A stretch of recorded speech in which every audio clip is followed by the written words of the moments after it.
The story begins in the bustling, medieval city of Eberstein, bathed in the warm light of a peaceful afternoon. In the streets, an elderly man with wild hair performs flashy magic tricks, trying to impress the local children with his glowing aura. Despite the awe of the slums, this self-proclaimed great mage is nothing more than a blowhard scraping by with weak, one-star magic. His temper is just as volatile as his spells, leading him to furiously beat anyone who dares to prank him. Watching from the sidelines with a stoic expression is a young, white-haired boy, his red eyes observing every movement. Fate brings them together by a campfire, where the old man accepts the boy not out of kindness, but simply because he needs a servant to feed his fragile ego. The boy, however, silently endures the servitude, his head bowed as he hides his true intention, to extract every ounce of magical knowledge he can. Time passes slowly, the seasons turning as winter lays a blanket of snow over their harsh training grounds. In a secluded forest clearing, the boy kneels on the ground, channeling mana while the old master watches with a critical eye.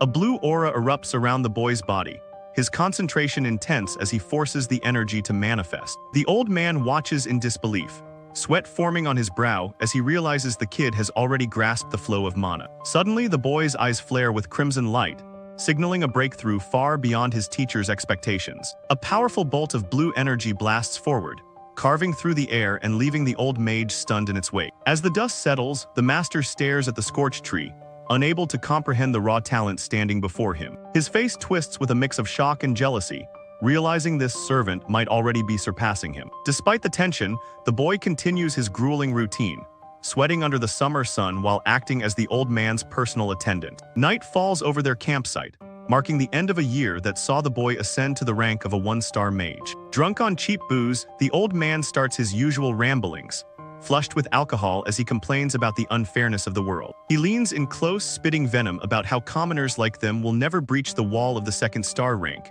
no matter how hard they grind. The boy chews his bread in silence, listening to the long-winded lectures about bloodlines and the futility of struggle. Gazing at the sleeping drunkard later that night, the boy wonders if these lectures are just the old man projecting his own failures. The fire crackles in the silence, illuminating a night that feels exceptionally long and heavy with unspoken thoughts. But reality strikes hard the following day, when the boy returns to the shack only to find the old man lying dead in the mud. Rain pours down on the corpse, washing over a body covered in brutal bruises that tell the story of a violent end. Dragging the heavy body through the mud, the boy recalls the rumors that the town guards beat the old mage to death. He buries his only teacher beneath a crude wooden cross, the rain hiding the tears of a child left alone in the world. Standing over the fresh grave, he learns the pathetic truth.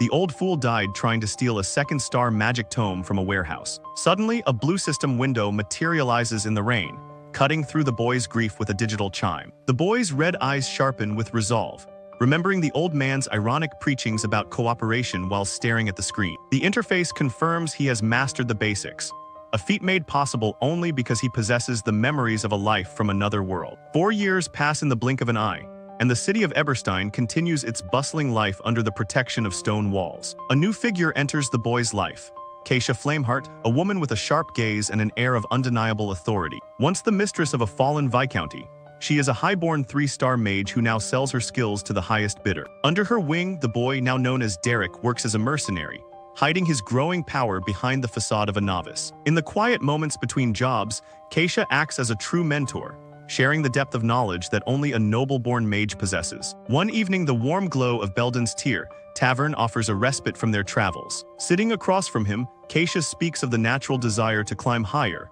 acknowledging Derek's undeniable talent. Her expression turns serious, as she warns him that excessive greed is a trap that will only hinder his true potential. Derek nods obediently, keeping his thoughts guarded as he promises to keep her advice in mind. She begins a lesson right there at the table, instructing him to close his eyes and sense the ambient mana. Following her voice, Derek calms his mind, tracing the origin of the energy and visualizing the form he wants it to take. A blue aura ripples around him, causing the wooden furniture to creak as the magical pressure intensifies. Keisha watches with a calculating look, impressed by the stability of his manipulation and his massive innate capacity. Beads of sweat roll down Derek's face as he pushes his control to the limit, his eyes glowing with focus. Suddenly, a deafening boom shakes the tavern, rattling the windows and startling the patrons. Inside, confusion erupts as mercenaries grab their weapons, shouting about a possible ambush or attack. Derek looks down at his hands in panic, wondering if his mana practice caused the disturbance. Before he can react, a firm hand clamps onto his wrist, stopping him from making a scene. Keisha drags him away from the crowd,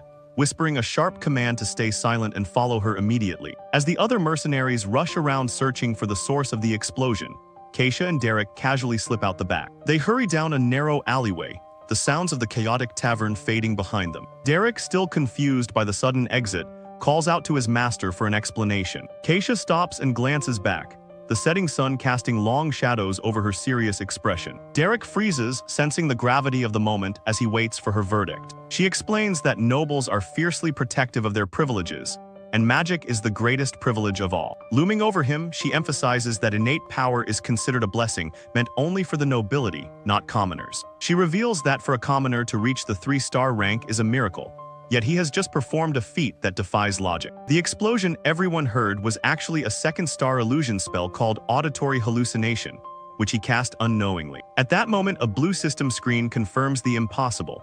At just 14 years old, Derek has unlocked 2nd-star magic. Following that revelation, their journey continues, with Keisha teaching him various spells and the etiquette of the high society she once belonged to. But all things must end, and a year later, Keisha stands by a carriage, ready to depart for a new life. She has accepted a prestigious position as a private tutor for the house of Count Elvester, a family so powerful even archdukes fear them. It is an offer she cannot refuse, and she looks down at her student with a mixture of pride and sadness. Watching her reflection in the carriage window, she remarks that becoming a tutor for such high nobility is a massive blessing. As a parting gift, she leaves him with a 2nd-star magic tome, and Derek checks his status window, seeing a formidable list of spells now at his command. Sitting on his bed, the boy snaps his book shut, the sound echoing in the small room as he contemplates his progress. He heads for the door, confident in the fact that another year has passed, and he has self-taught himself 2 new 2nd-star spells. At the mere age of 16, his red eyes burn with an intensity that declares he has no intention of stopping his ascent. Later, the familiar facade of Belden's Tier Tavern greets him under a bright blue sky,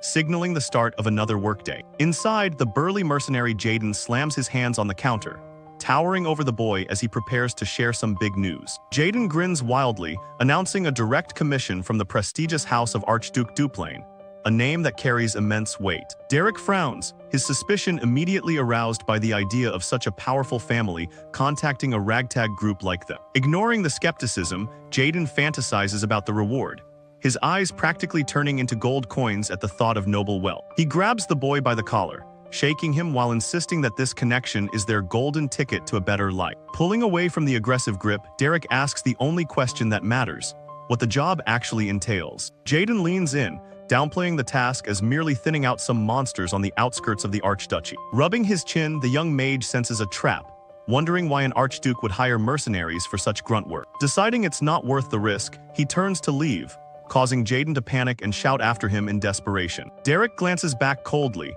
reminding his partner that he has a strict rule against touching shady jobs. Desperate, Jaden slams the table, screaming that the client specifically requested a mage, a rarity they can't afford to waste. He pleads with the boy, insisting that he is the only one capable of handling the magical requirements of the mission. Derek pauses, his hand freezing halfway through a gesture of dismissal, as the desperation in Jaden's voice sinks in. Sensing a crack in the armor, Jaden plays his trump card, offering a single idle gold coin as a mere down payment. Staring at the gleaming coin in his palm, the boy weighs his pride against the undeniable value of the reward. Memories of the mysterious clients flash through his mind: an elderly man, a middle-aged woman, and a hooded figure hiding their face. Moments later, he stands before them as Jaden introduces him, though the monocled man looks thoroughly unimpressed. The elderly gentleman sneers, insulted that they would send a child who hasn't even had his coming-of-age ceremony. Sweat trickles down Jaden's face as he desperately vouches for Derek, calling him the most skilled mage he knows. Unconvinced, the man turns his back, ordering his group to leave rather than rely on a mere kid. Suddenly, the woman beside him reaches out, gently placing a hand on his shoulder to stop his hasty departure. The hooded figure stands silently behind them, their concealed presence commanding a strange, quiet authority. A voice cuts through the tension asking for his name, and Derek looks up, realizing it's time to negotiate. The scene shifts to the lush, green forest of Archduke Duplain's territory, where the mission begins. A goblin screeches in terror as a blast of blue magic sends it flying through the air, tumbling helplessly. Derek moves like a blur, his blade flashing as he cuts down another monster with ruthless efficiency. Blood spatters his face, his red eyes glowing menacingly in the shadows as he stands over his kill. He unleashes a torrent of lightning, frying an entire swarm of goblins in a single devastating strike that shakes the ground. As the smoke clears, he turns to the observers with a cold expression, calmly announcing that the job is done. The elderly man and the woman stand in stunned silence, unable to believe the spectacle of power they just witnessed. Under the heavy hood, a gentle smile forms on the mysterious figure's lips,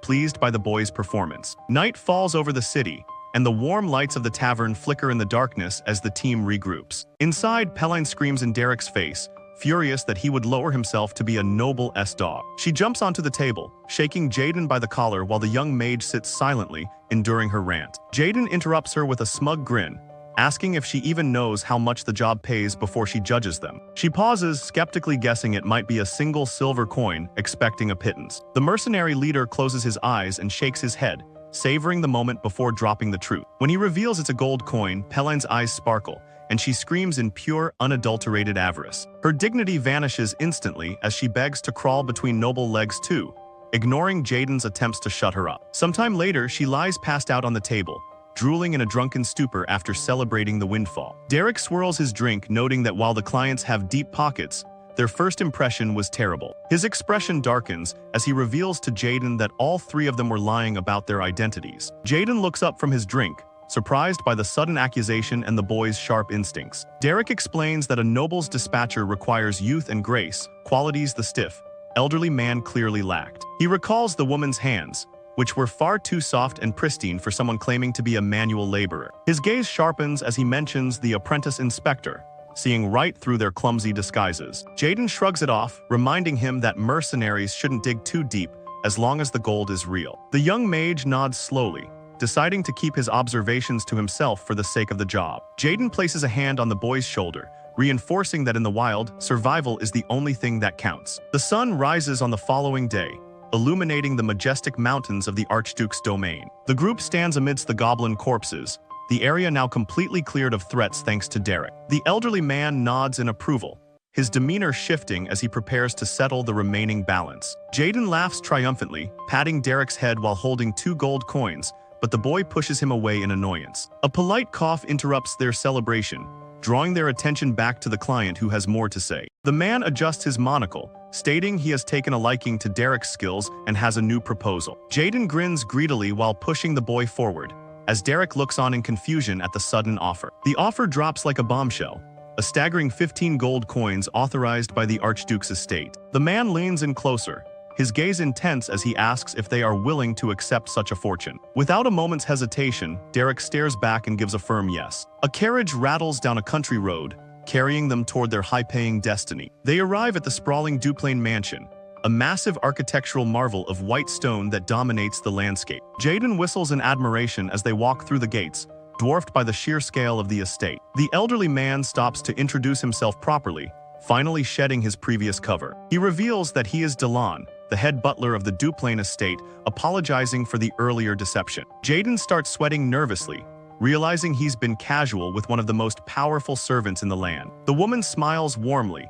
introducing herself as Katharina, the head maid of the mansion. Panic sets in for Jaden as he hastily bows, trying to salvage his manners before these high-ranking figures. Derek watches them, realizing that dealing with the head butler and head maid puts this job on a completely different level. The hooded figure steps forward, the hem of an elegant blue dress brushing against the stone path. Jaden and Derek freeze, sensing that the true mastermind is about to be revealed. A pale hand reaches up, grasping the heavy fabric of the hood to pull it back. Long dark hair cascades down like a waterfall as the disguise is finally discarded. Derek stares in silence, captivated by the sudden transformation and the aura of nobility she exudes. She introduces herself as Iceland Aliner Duplain, the eldest daughter of the house, and appoints Derek as the tutor for her younger sister. Derek's eyes widen in shock, the reality of becoming a tutor for a noble lady sinking in as his life takes a drastic turn. The Grand Duchy of Duplain stands as a monument to absolute power, its white stone spires piercing the clear blue sky. Inside the opulent office,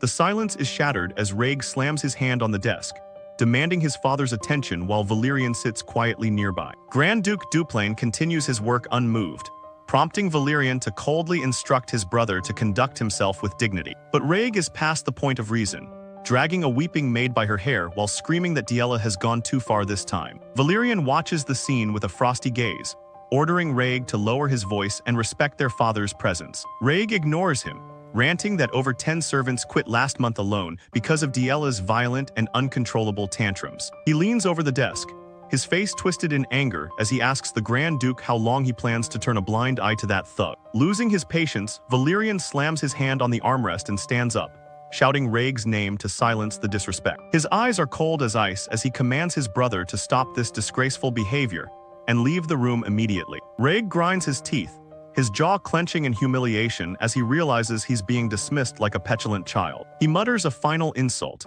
arguing that since they still have Iceland, the family doesn't need a failure like Diella dragging them down. His eyes gleam with malice as he suggests it is finally time to cut ties and kick his younger sister out of the family. The Grand Duke adjusts his glasses, his voice dropping an octave as he reminds Rhaeg that the decision is not his to make. Undeterred, Rhaeg proposes sending her to a monastery, framing it as a way for her to devote herself to God rather than being a burden. Suddenly, the Grand Duke's hand shoots out, gripping Rhaeg's head with a crushing force that freezes the room. With a single violent motion, he slams his son's face into the floor, the impact echoing through the large hall. Mana flares around the Grand Duke as he pins Rhaeg down, reminding him that he has already spoken on the matter. Blood trickles from Rhaeg's mouth, but he manages to whisper a final warning that his father will eventually have to make a choice. The Grand Duke releases him, a shadow of exhaustion and irritation crossing his stoic features as he stares down. The heavy doors open and Iceland returns to her graceful demeanor, walking in with Derek by her side. She asks Derek if he has heard of her sister,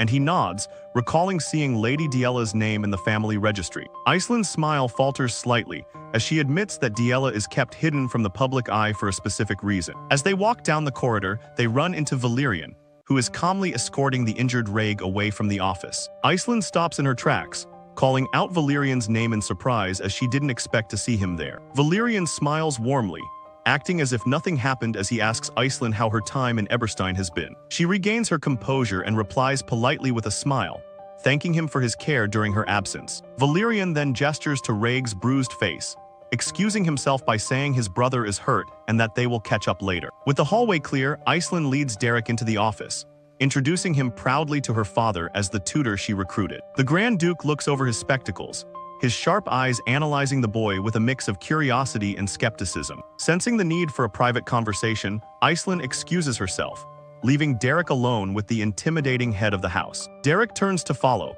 but the Grand Duke's deep voice commands him to stay behind for an interrogation. The Grand Duke leans back, noting that 16 is exceptionally young for someone claiming to be a tutor. Derek sits calmly on the plush sofa, confirming his age without a hint of nervousness. The Duke asks about his magical proficiency, and Derek lies smoothly, claiming he can only use a bit of one-star magic. A low chuckle escapes the Grand Duke's lips as he adjusts his glasses, seeing right through the deception. His expression sharpens as he tells Derek there is no need to lie, warning that false humility is not considered a virtue in this house. Derek remains silent, his red eyes betraying nothing as he realizes his cover is already blown. Blue mana erupts from the Grand Duke, revealing the crushing pressure of a 5-star mage who cannot be fooled by simple tricks. Derek apologizes for the disrespect, but the Duke waves it off, understanding that excessive talent can be a burden that needs hiding. He looks the boy up and down, noting that his worn gear makes him look entirely unsuited for the role of a tutor. Derek simply replies that he is a mercenary first,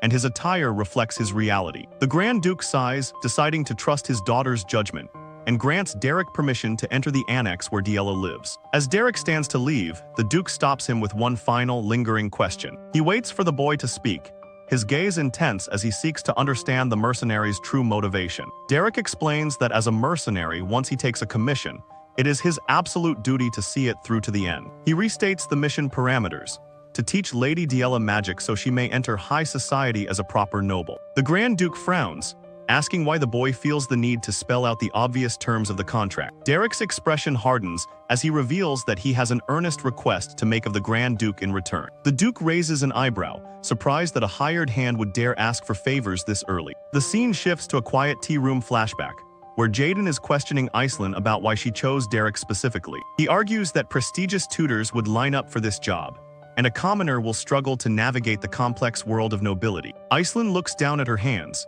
admitting she has already hired every famous master on the continent and they all failed. Jaden rubs his chin, recalling that Derek's master was a fallen noble, which explains why the boy knows some etiquette. Iceland smiles faintly, hoping that Derek's unique mix of refinement and roughness might be the key to controlling her sister. Jaden chuckles darkly, telling the noblewoman that she really needs to learn how to see the true nature of people. He leans in, his voice grim as he explains that a kid who survived the streets as a mercenary didn't do it with kindness. Iceland blinks, her blue eyes widening as she realizes she may have underestimated the boy's brutality. Back in the present, Derek strides down the hallway of the annex, flanked by the head butler and maid. He stops before a large, ornate door, the silence behind it heavy with anticipation. Pushing the door open, he steps into the room, announcing his presence with a polite greeting. He introduces himself as Derek to the small figure sitting alone in the center of the vast room. Lady Diella does not turn around, simply commanding him to come closer with a voice dripping with arrogance. Derek obeys, his boots clicking on the floor as he approaches the girl who has terrorized the entire household. Suddenly, water explodes into the air as a hidden bucket is triggered above him. The dirty water drenches him from head to toe,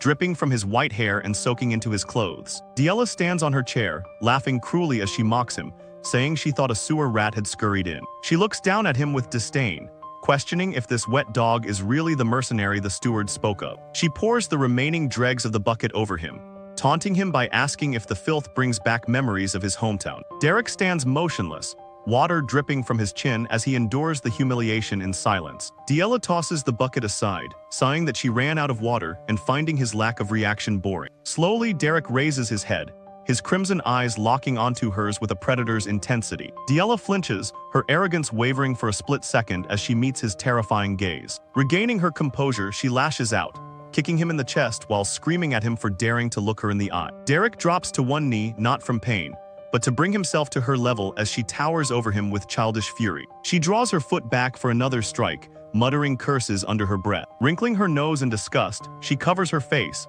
telling him he stinks and should know his place as a sewer rat. She thrusts her bare foot toward his face, mocking the idea that someone like him could ever teach someone like her. Suddenly, her eyes go wide and her face flushes red as her movement is abruptly halted. Derek's hand has clamped around her ankle, stopping her kick in midair with an iron grip. She freezes, trembling as she realizes that this tutor is not like the others who simply bowed their heads. Shadows cast over his face, Derek stares into her soul, his voice cold and commanding as he orders her to get up. A carriage rattles along a country road, carrying the mercenaries toward their next destination under the bright midday sun. In a flashback, young Derek sits beside his master on a wagon, asking Keisha how she would handle a student who refuses to appreciate kindness. Keisha taps her chin thoughtfully, replying that her first instinct would be to understand them, embrace them, and take them in. Derek wipes the blood from his sword, scoffing that her approach is too idealistic, and asking what happens if that fails. Keisha smiles gently, explaining that teaching is about leading someone to a better place,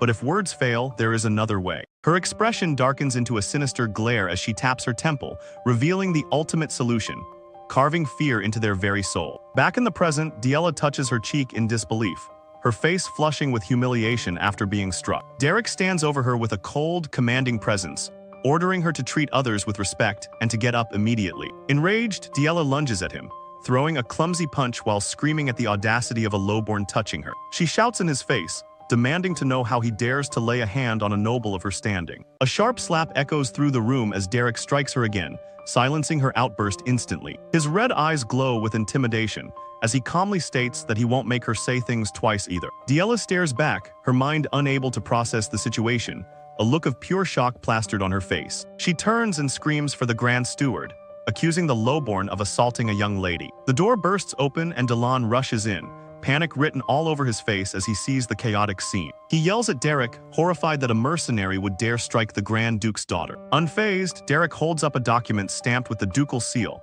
stating he has been granted full authority over Diella's education. Delon freezes, sweat trickling down his temple as he inspects the paper and realizes the Grand Duke has indeed permitted any method necessary. Diella watches the butler's reaction, her face pale as she realizes no one is coming to save her. Night falls over the Duplain estate, the full moon casting long, eerie shadows across the Gothic architecture. Inside, Valerian strides down the hallway in a fury, while Rhaeg tries desperately to hold him back and calm him down. Valerian bursts into the guest room, shouting at the top of his lungs, demanding to know if this is the mercenary responsible. Derek sits calmly on the bed, closing his book with a snap, looking completely unbothered by the intrusion. Valerian grabs him by the collar, shaking him violently as he demands to know how he dared to hit his sister. Derek meets his gaze with a stoic expression, simply repeating that it was an action permitted by his grace. Iceland steps in, pulling Valerian back and warning him that attacking a guest she brought will only dishonor their father's decision. Reluctantly, Valerian lets go and orders Derek to follow him,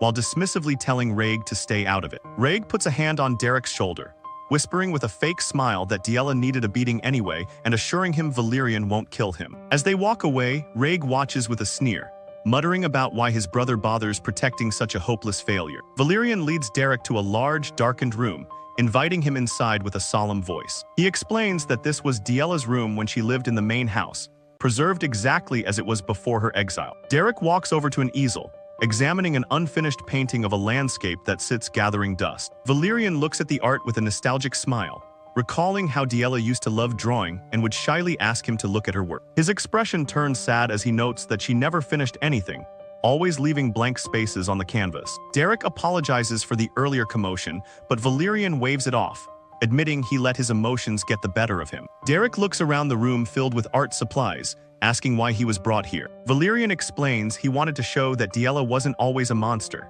She was once a sweet child who eventually became obsessed with bloodlines. He reveals that her behavior worsened until she was driven out to the annex, and he admits he still doesn't know what changed her. Gripping a stack of books, he states his desperate goal: to stop her from being sent to a monastery by helping her learn even a single spell. The proud noble grabs Derek's arms, pleading with him to save his sister from a life of isolation. Derek raises a hand to pause the emotional plea, his attention caught by something else. He picks up a book, pointing out the extensive notes in the margins, proving she hasn't given up on magic. Valerian confirms they are theory books from the School of Regulations, the rigid style taught to nobles. Derek takes the book, a plan forming in his mind as he agrees to give the impossible task a try. Later that night, the moonlight filters through the large window of Diella's bedroom in the annex. Diella sleeps soundly in her bed, unaware of the nightmare standing beside her. Without warning, Derek appends a wooden bucket, dumping gallons of ice-cold water onto the sleeping girl. She screams in shock, jolting awake as the freezing water soaks her to the bone. Derek stares down at her with dead eyes, asking if she seriously thinks she can sleep right now. Shivering and confused, she looks up at him, asking if he has completely lost his mind. He grabs her wrist and yanks her out of bed, dragging her toward the door while telling her they need to go. She struggles and screams as he drags her barefoot through the hallway, demanding the maids stop this low-born lunatic. Ignoring her cries, he drags her out of the mansion and down the path leading into the dark woods. Upon reaching a secluded clearing, he flings her hand away, sending her crashing onto the grass. Diella glares up at him with hatred, demanding to know who the hell he thinks he is to teach her anything. Derek crouches down, staring her in the face as he asks if she wants to hear an interesting fact. A cruel smile spreads across his face as he reveals he has no intention of teaching her magic. He just likes beating up stuck-up nobles. Diella freezes, her pupils dilating in terror as the weight of his words sinks in. He stands up and spreads his arms, ranting that there is no reason for a commoner like him to like nobles, and the tutor job is just a cover. Looming over her, he whispers that it's the perfect excuse to beat up arrogant people like her. The metallic ring of a sword being drawn fills the air as he asks if she knows how beautiful noble screams are. Diella scrambles backward on the grass, terrified, asking if he thinks he can get away with this. Derek laughs manically, pointing his blade at her, reminding her that she's destined for a monastery where no one will believe her stories. Diella stares in horror, realizing that a commoner mercenary might actually be willing to trade his life to kill her. Derek brings the blade closer, musing that he could just kill her, run away, and do the Duplain family a favor by removing their headache. Survival instinct overrides her pride and she scrambles to her feet, realizing she is about to die. She turns and sprints into the darkness of the forest, desperate to put distance between herself and the killer. Panting heavily, she runs with one eye shut against the wind, her mind racing with escape routes. She vaults over a fallen tree trunk with surprising agility, fueled by pure adrenaline. Suddenly, a bright light illuminates the forest behind her, stopping her in her tracks. A swirling ball of intense fire manifests in the air, crackling with destructive power. Derek stands calmly in the clearing, one hand raised, channeling the mana for the spell. Diella looks back, her eyes widening in disbelief, as she recognizes the unmistakable form of a fireball. Her mind reels with the impossibility of a mercenary using two-star magic, but the heat on her face is real. Derek grins, the flames casting demonic shadows across his face as he prepares to fire. With a flick of his wrist, he launches the fireball, sending it roaring through the trees. Yahello watches the projectile approach, time slowing down as death comes for her. She dives to the ground at the last second, screaming as the spell whizzes past her. A massive explosion tears through the forest, shaking the ground and lighting up the night sky. Yahello lies on the dirt, trembling and gasping for air, staring at the destruction inches from her. Derek steps out of the shadows, his eyes glowing in the dark, casually remarking that he missed. Breath ragged and sweat stinging her eyes, Yahello pushes her body to its absolute limit, desperate to escape the monster pursuing her. She loses her footing on the uneven terrain, crashing hard onto the forest floor as her limbs finally give out. A blue magic arrow slams into the earth inches from her hand, a lethal warning shot that freezes her blood. Derek emerges from the shadows with terrifying calm, casually noting that her speed is impressive for someone locked in an annex. Yahello stares up in horror, realizing that her tutor is not a teacher, but a predator playing with his food. She scrambles to her feet and sprints into the dense trees, fueled by the primal instinct to survive. Her mind races with panic as she wonders how long she can keep this up before he inevitably catches her. A cut on her cheek stings in the cold air, but she forces herself to ignore the pain and focus on the path ahead. Ahead of her, the forest path narrows, the towering trees casting long, ominous shadows in the moonlight. Derek watches her retreating figure, his crimson eyes recognizing this specific part of the woods. A memory surfaces of a painting he saw in her room, a canvas that captured this exact forest with uncanny detail. His gaze sharpens as he realizes that she must have been running through these wilds since she was a little girl. Desperate to stop him, Yahello grabs a heavy rock and hurls it with all the strength her trembling arms can muster. Derek doesn't even flinch, effortlessly swatting the projectile aside with the flat of his blade. Yahello's face twists in despair, the realization sinking in that physical resistance is completely futile. He points his sword directly at her throat, commending her spirit for choosing to fight back despite the odds. Yahello collapses to her knees, her chest heaving as she gasps for air, completely cornered. Derek looms over her, his face cast in shadow, observing that she has absolutely no strength left to run. The blade gleams in the moonlight as he asks the terrifying question, "Any last words?" Tears stream down her face, but she spits back defiance, refusing to grovel and telling him to just kill her. Derek lowers his sword slightly, asking with genuine curiosity why she is so obsessed with her noble bloodline. She screams through her sobs, asking what else she would have left if that one thing were taken away. Collapsing onto the grass, she wails that magic was supposed to be her salvation, her proof of worth. She looks up with heartbroken eyes, screaming that it's not that she never tried, but that she failed despite everything. Derek watches her break down in silence, his expression unreadable as the pieces of the puzzle fall into place. Yahello pounds the ground in frustration, confessing her terror of falling behind and being weeded out of everything she attempts. Her voice breaks as she whispers the darkest fear of all: if she loses her status, she is truly nothing. The moonlight bathes them in a cold glow as the mercenary stands over the broken noble girl. Having heard enough, Derek raises his sword high, signaling the end of the conversation. Yahello stares at the blade, accepting her fate with a final tearful goodbye to a cruel world. She squeezes her eyes shut, bracing herself for the cold steel and the end of her suffering. Suddenly, a massive cluster of sharp ice crystals erupts from the ground, reacting to her sheer will to survive. Yahello opens her eyes, stunned by the sound of shattering earth and the sudden surge of power. A wall of jagged ice stands between her and Derek,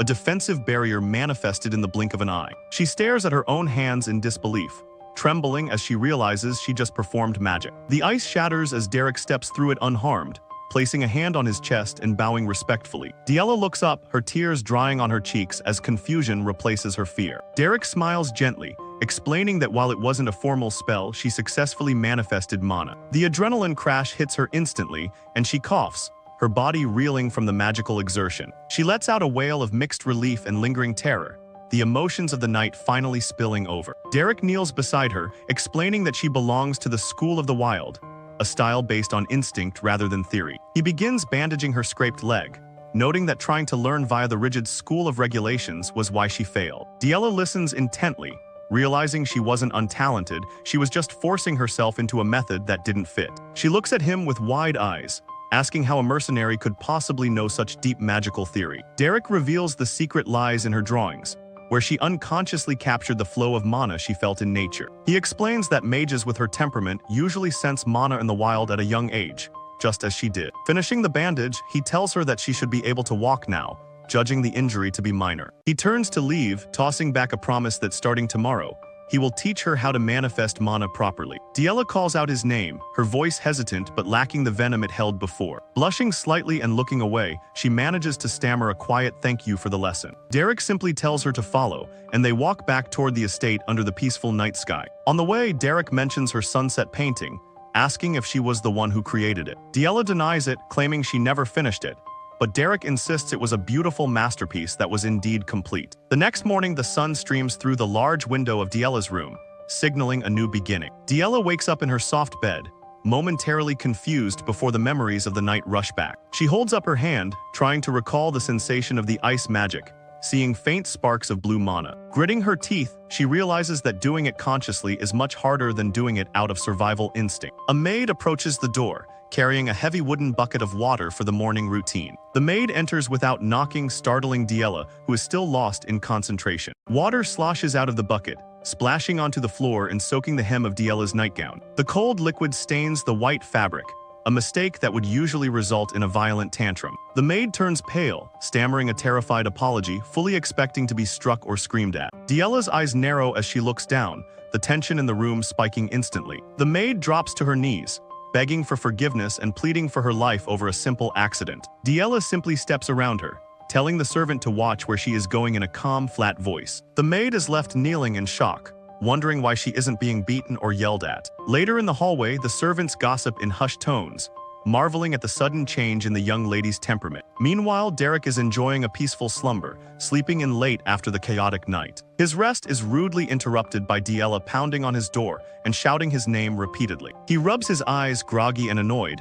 wondering what could possibly be so urgent. Diella stands there with hands on her hips, demanding he teach her immediately while Delon tries to calm her down. Delon adjusts his monocle, sweating nervously as he processes the news that she actually manifested mana. Ignoring the butler, Diella insists that he promised to teach her today, so he better hurry up. Derek stares at her blankly before telling her to come back in the afternoon and promptly closing the door. While Delon weeps tears of joy at Diella's newfound passion, Diella herself is left fuming at the rejection. Derek collapses back onto his bed, leaving the noble girl screaming, "You crazy bastard," at the woodwork. The Duplain mansion stands resplendent under a clear blue sky, its pristine facade hiding the shifting dynamics within. In the halls, two maids whisper excitedly, unable to believe that Lady Diella hasn't broken a single plate or slapped anyone today. Reg passes by and overhears the gossip, his face darkening as he listens to the unbelievable rumor that Diella has manifested magic. He stops in his tracks, his eyes narrowing in suspicion and annoyance as the servant's chatter confirms the impossible. Meanwhile, inside the Grand Duke's office,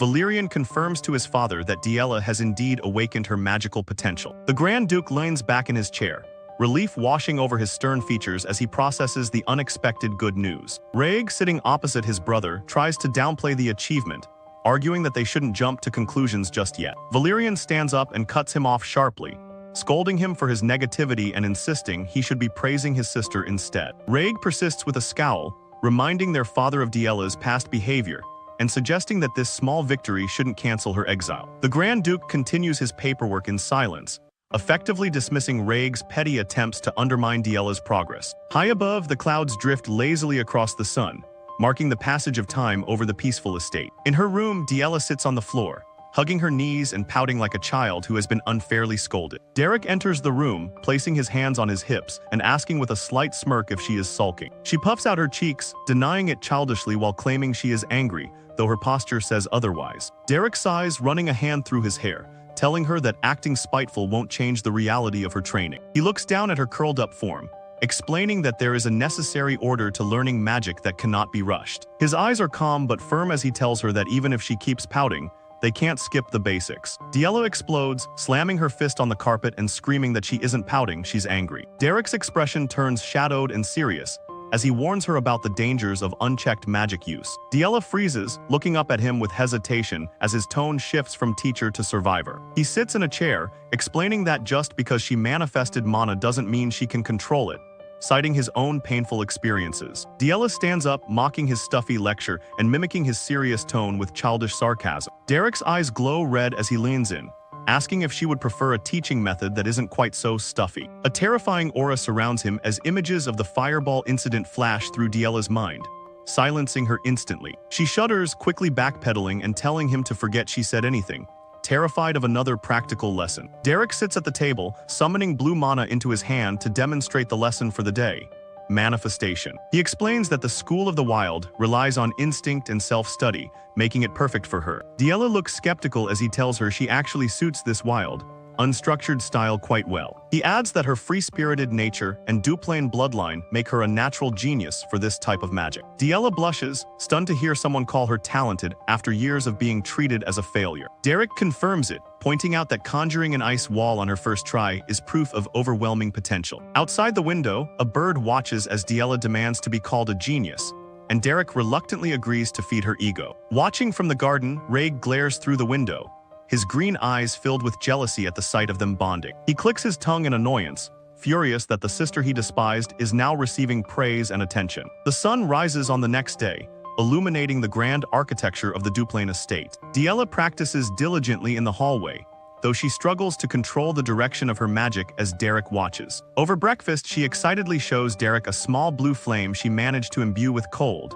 though it feels unstable. The next day, she runs down the hallway, complaining that the sensation of the magic still feels weird despite her progress. One evening, Derek sits under a tree reading a book when Yahello finds him, demanding to know why he's slacking off. She stomps her foot, hands on her hips, accusing him of wasting the spellbooks her father lent him. Derek calmly turns a page, replying that he is indeed using them for their intended purpose: study. Yahello grabs his hand, pulling him up and dragging him back toward the annex, eager to show him her latest success. Meanwhile, inside the mansion, Valerian stands before a large window, gazing out at the estate with a contemplative look. Derek enters the room, and Valerian turns with a polite smile, inviting him to sit and talk. He asks how Yahello has been doing lately, his tone casual but his interest genuine. Derek reports that she is making progress, but learning formal one-star magic will take more time. Valerian nods thoughtfully, mentioning that their mother will be returning from a social gathering next week. His expression hardens as he warns Derek that the Duchess is not someone to be taken lightly. He explains that while the estate staff are accepting, high-ranking nobles naturally despise commoners in positions of power. Derek meets his gaze, stating he is well aware of the prejudice and asking if that's why he was called. Valerian turns back to the window, revealing that as the next head of the house, he must embrace all members. He admits that unifying everyone is difficult because people's hearts and values are rarely aligned. Derek frowns, asking directly what point the young noble is trying to make with all this philosophy. Valerian clenches his fist, his voice trembling slightly as he confesses that Yahello won't play with him anymore. Derek stares at him in disbelief, realizing the perfect future duke is just sulking because his sister is ignoring him. Valerian dramatically recounts how Yahello used to welcome him with a smile, lamenting the loss of his angel. He grabs Derek's shoulder, begging the mercenary for a way to win back Yahello's favor. A flashback shows Yahello shouting at Valerian, demanding to know where Derek went because he's the only one she follows now. Derek sighs, pulling out a crude handmade doll from his pocket to distract the emotional brother. He holds up the ugly doll, which vaguely resembles Yahello, asking Valerian what he thinks of his handiwork. Derek stares at the thing with dead eyes, asking if the mercenary is trying to curse someone. Valerian tears up, touched by the clumsy effort but declaring Derek completely useless for this sort of thing. The scene shifts to the grand entrance hall, where the Duchess has finally returned home under a bright sky. The servants line up to greet her and Derek stands among them, catching the Duchess's attention. A close-up reveals the Duchess's calculating smile, as she mentions hearing about a capable magic teacher. Introducing herself as Miriella Dable Duplain, she graciously offers to send him a gift from her territory. Derek maintains a neutral expression, politely declining by stating that he is not affiliated with any noble house. The Duchess freezes, her smile vanishing as she asks him to pardon his statement. Derek looks her in the eye, calmly revealing the truth that shatters her noble composure. As he declares he is a commoner, Miriella's face twists in shock and disgust, unable to process the audacity. 1 week earlier, the majestic white facade of the Grand Duke's residence stands tall under a cloudless sky. Iceland stands by the carriage, expressing her relief that Derek has arrived safely to take over her duties. She smiles warmly but with a hint of sadness, admitting that her responsibilities in Ebelstein demand her immediate return. Derek bows his head respectfully, accepting the heavy responsibility of caring for Yahello in her absence. Jaden wraps a heavy arm around Derek's shoulder, teasing him about his robotic response while reminding him of the trust being placed in him. As the carriage door closes, Iceland peers out one last time, reminding him to be quick before the other mercenary Peline causes a scene. Suddenly, a look of realization strikes her face, her hand covering her mouth as a crucial detail slips her mind. Through the glass, she watches him fade into the distance, panic rising as she realizes she forgot to warn him that her mother returns next week. Jaden notices her distress and asks if it's something serious, completely unaware of the storm that is about to descend on the mansion. The scene shifts to the imposing interior of the mansion, where the sheer scale of the architecture reflects the family's power. In the Grand Duke's office, Duchess Miriella has returned, living up to her reputation as the god of anger as she rages about the new teacher. The Grand Duke sits calmly at his desk, adjusting his glasses and asking her to lower her voice, as his hearing is perfectly fine. Miriella slams her hand down, screaming that the volume isn't the problem. The problem is that their beloved youngest daughter is being instructed by a nobody. The Duke sighs, rubbing his temples as he explains that he also dislikes appointing commoners, but they had no other choice. He reminds her that every noble teacher with a good bloodline gave up on Diella, asking how she can judge them for taking in a mercenary when no one else would step up. He adds that finding a decent magic teacher is difficult, and Derek came highly recommended by Iceland herself. The Duchess paces the room in agitation, insisting that there must be a standard to maintain regardless of the situation. She suggests bringing in her own younger brother, Flam, arguing that the situation has changed now that Diella has finally manifested magic. The Duke shoots her a sharp look, asking if she seriously intends to pull a territory manager from his duties just to serve as a private tutor. Miriella snaps back, baring her teeth as she argues that the social circle is just as much a war zone as the territory management. Pointing an accusing finger, she declares that a teacher defines a debutante's social standing, and a commoner with no family name will make Diella a laughingstock. Suddenly, the heavy doors swing open and Valerian, the eldest son,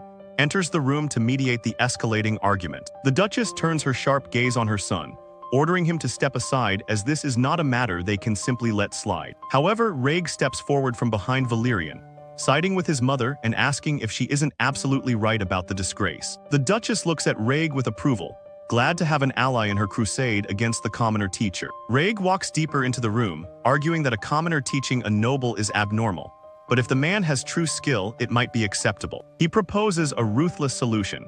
He will personally test Derek's qualities in a magic spar to see if he is worthy. The Grand Duke agrees, stating that if Derek can hold his own against a trained mage like Rhaeg, he is the real deal. Rhaeg's eyes narrow with malice as he adds another condition.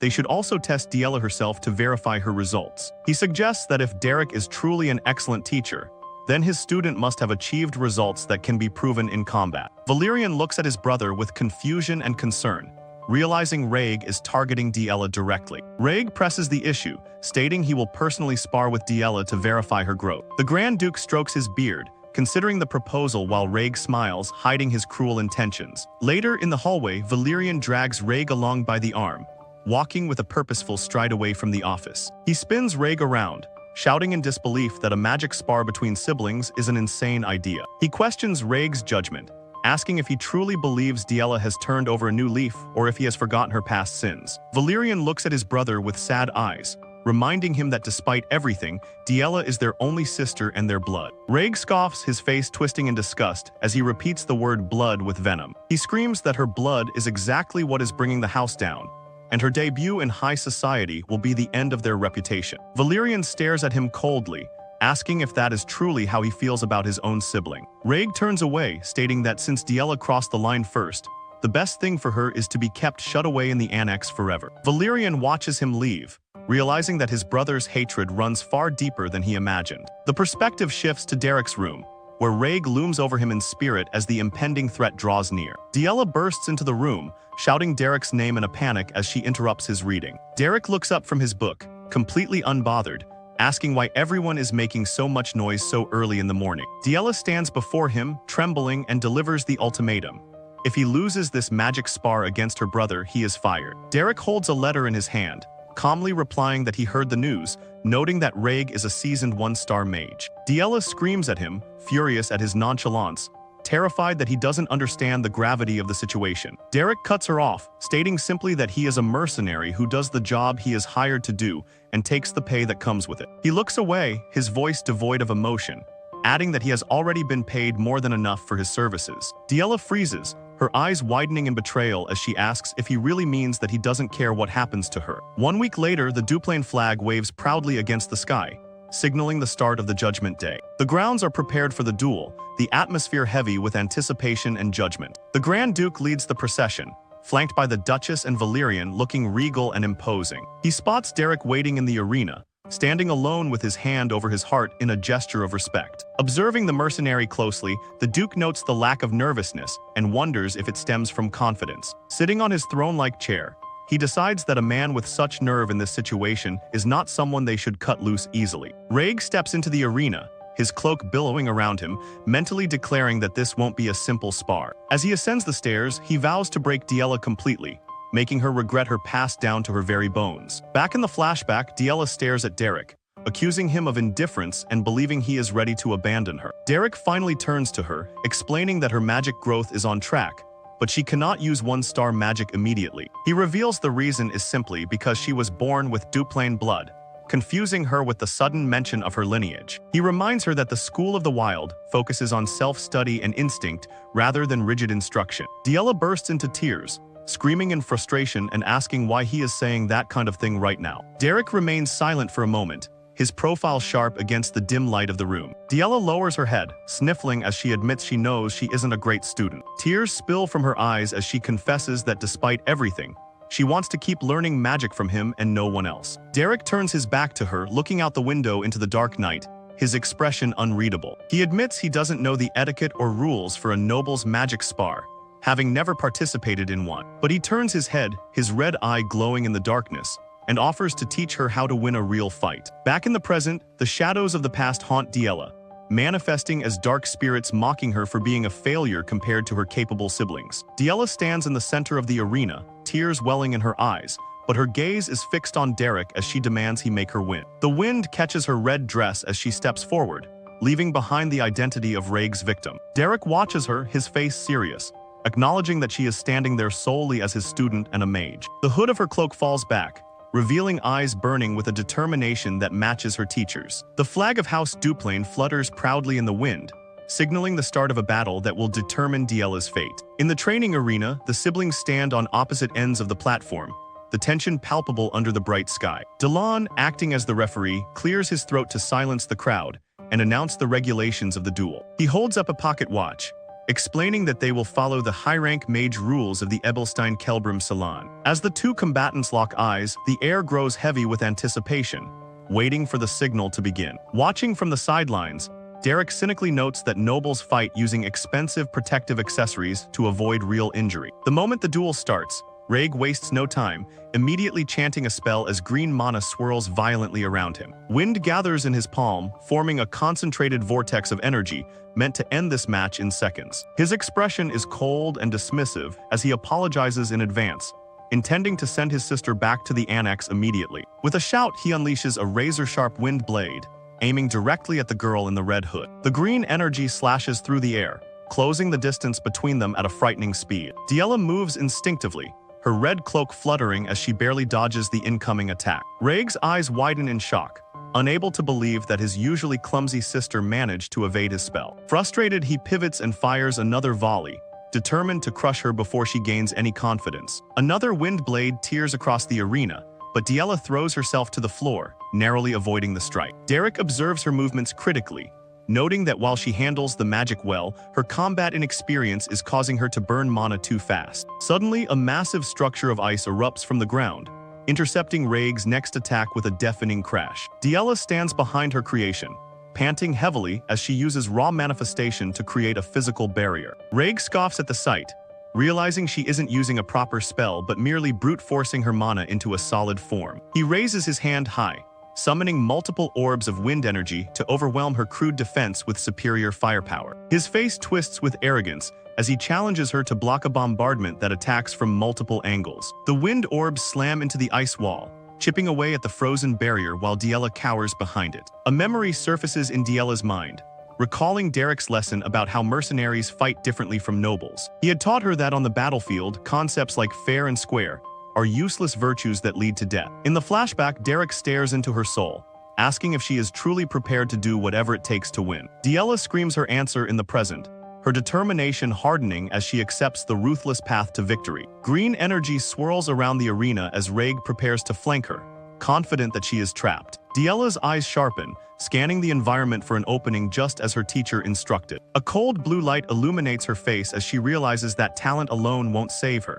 She needs a strategy. Rhaeg grits his teeth, annoyed by her persistence, and channels even more power into his next spell. He launches a massive wave of wind, intending to sweep her off the platform entirely. The lesson echoes in her mind: control the battlefield and use the terrain itself as a weapon. The wind blade slices through the air, aiming for the spot where Yahello is hiding. The ice wall shatters into 1,000 pieces under the impact, sending shards flying everywhere. Yahello appears to be caught in the blast, her face etched with panic as the debris rains down. Reg smirks, lowering his hand as he declares the match over, convinced of his victory. The remaining wind force slams into Yahello, seemingly knocking her down and ending the fight. A cloud of dust and ice obscures the platform, hiding the aftermath of the collision. Derek watches with an unreadable expression, showing no sign of concern for his student. In the VIP seats, the Duchess screams her daughter's name, terrified by the violence of the attack. She yells at Delon to stop the match immediately, convinced that Yahello has been seriously injured. However, the Grand Duke remains seated, calmly ordering his wife to sit down. His eyes never leave the arena as he states firmly that the duel is not over yet. The Duchess argues hysterically that she saw the hit, but the Duke points out a crucial detail: the protective magic circle didn't activate. He stares intently at the dust cloud, realizing that something unexpected has happened. Derek's lips curl slightly, impressed that the Grand Duke noticed the anomaly so quickly. On the platform, Reg walks confidently toward the impact zone, expecting to see his sister defeated. Confusion creeps onto his face as he realizes the magic circle never triggered, and Yahello is nowhere to be seen. He looks around the empty platform, a question mark forming over his head as he wonders where she vanished. Suddenly, the wooden floorboards beneath his feet creak ominously, cracking under a surge of pressure. A massive spike of ice explodes upward from beneath the floor, catching Reg completely off guard. He is thrown into the air, flailing as the ground itself turns against him in a treacherous attack. Panic sets in as he realizes the attack came from the one place a noble would never expect: below. He lands awkwardly, looking toward the referee, silently arguing that leaving the platform should count as a loss. Delon simply shakes his head, indicating that being under the platform does not constitute leaving the arena. Sweat pours down Reg's face as he realizes that this petty, dirty trick is something no noble would ever consider. A shadow looms over him as he senses movement from the hole in the floor. Another burst of ice shatters the floorboards, forcing him to jump back to avoid being skewered. He lands on uneven terrain, the battlefield now a chaotic mess of broken wood and ice shards. His composure cracks as he realizes he has lost sight of her, making it impossible to aim his magic. He frantically scans the area, knowing that in this chaotic environment, all she needs is one lucky hit. He spots movement near the hole and shouts her name, trying to regain control of the fight. Yahello bursts out from beneath the floorboards, her red hood falling back to reveal a gaze full of cold determination. Reg freezes, recognizing that unusual, calm look in her eyes. It's the exact same look Derek had. He curses internally, realizing that this underhanded strategy was entirely Derek's plan from the start. Furious at being played, Reg throws off his coat, deciding to stop holding back. He extends his hand, mana flaring around him as he accepts the challenge to play dirty. With a dark scowl, he prepares to unleash his full power, determined to crush this mercenary scheme. The Duchess gasps in horror, clutching her chest as she realizes Yahello has disappeared into the dusty pit beneath the platform. She turns to her husband, screaming for him to stop the duel immediately before their daughter gets hurt. But the Grand Duke remains stoic, rubbing his chin as he calmly notes that no rules have actually been broken yet. Beneath the ruined floorboards, Yahello crouches in the darkness, illuminated only by the faint blue glow of the crystals. Her eyes sharpen with intensity as she focuses, seeing the flow of mana swirling like ribbons of light above her. In the dark, she visualizes the currents of energy, tracking Reg's position by the magical signature of his spell. Above deck, Reg chants a spell, completely unaware that his casting is acting as a beacon for the predator below. Suddenly, a massive shard of ice erupts through the floorboards, forcing Reg to dodge wildly to avoid being skewered. He grits his teeth in frustration, realizing that she is tracking his chanting and attacking the moment he stops moving. Sweat drips down his face as he realizes the tables have turned. He is no longer the hunter but the hunted. The pristine arena is now a disaster zone of jagged ice and splintered wood, offering him no safe footing. Suddenly, the attacks from below cease, and an eerie silence falls over the battlefield. Yahello holds her breath in the darkness, knowing that if she chants one more time, her location will be compromised. Delon watches with sweat on his brow, muttering a prayer as he realizes the young master is being pushed into a corner. Seeking safety, Reg leaps high into the air, clinging to the flagpole to put distance between himself and the ground. From this vantage point, he realizes she can't reach him, but he also can't chant a complex spell while hanging on for dear life. Desperation forces his hand, and he gathers raw mana without a chant, deciding to use brute force. He unleashes a wave of energy downward, intending to obliterate the entire platform and flush her out. The structure groans and shatters under the bombardment, sending debris flying and destabilizing the flagpole. The pole snaps, sending Rhaeg crashing down toward the ruins of the stage in a cloud of dust. He lands awkwardly, barely managing to keep his footing as the impact reverberates through his bones. A massive dust cloud erupts, swallowing the arena and hiding both combatants from view. The Duchess screams Rhaeg's name in panic, her composure completely shattering at the violence of the duel. Rhaeg crouches in the haze, coughing and trying to orient himself in the blinding dust. He wipes his mouth, his eyes darting around as he senses movement and prepares a counterattack. A blue magic arrow materializes instantly, humming with lethal intent as he aims into the fog. Out of the smoke, Yahello lunges forward, abandoning defense for a suicidal charge. Her hand reaches out, not casting a spell, but grasping for something physical to bridge the gap. Her eyes are wide with adrenaline, focused solely on closing the distance before he can react. Behind her, a massive spear of ice begins to take shape, but she is already within striking range. Rhaeg flinches, surprised by her ferocity and the sheer speed of her advance. She sprints through the debris, ignoring the danger as she invades his personal space. Rhaeg's eyes narrow, believing that in close quarters, his superior combat training gives him the advantage. But Yahello defies all expectations,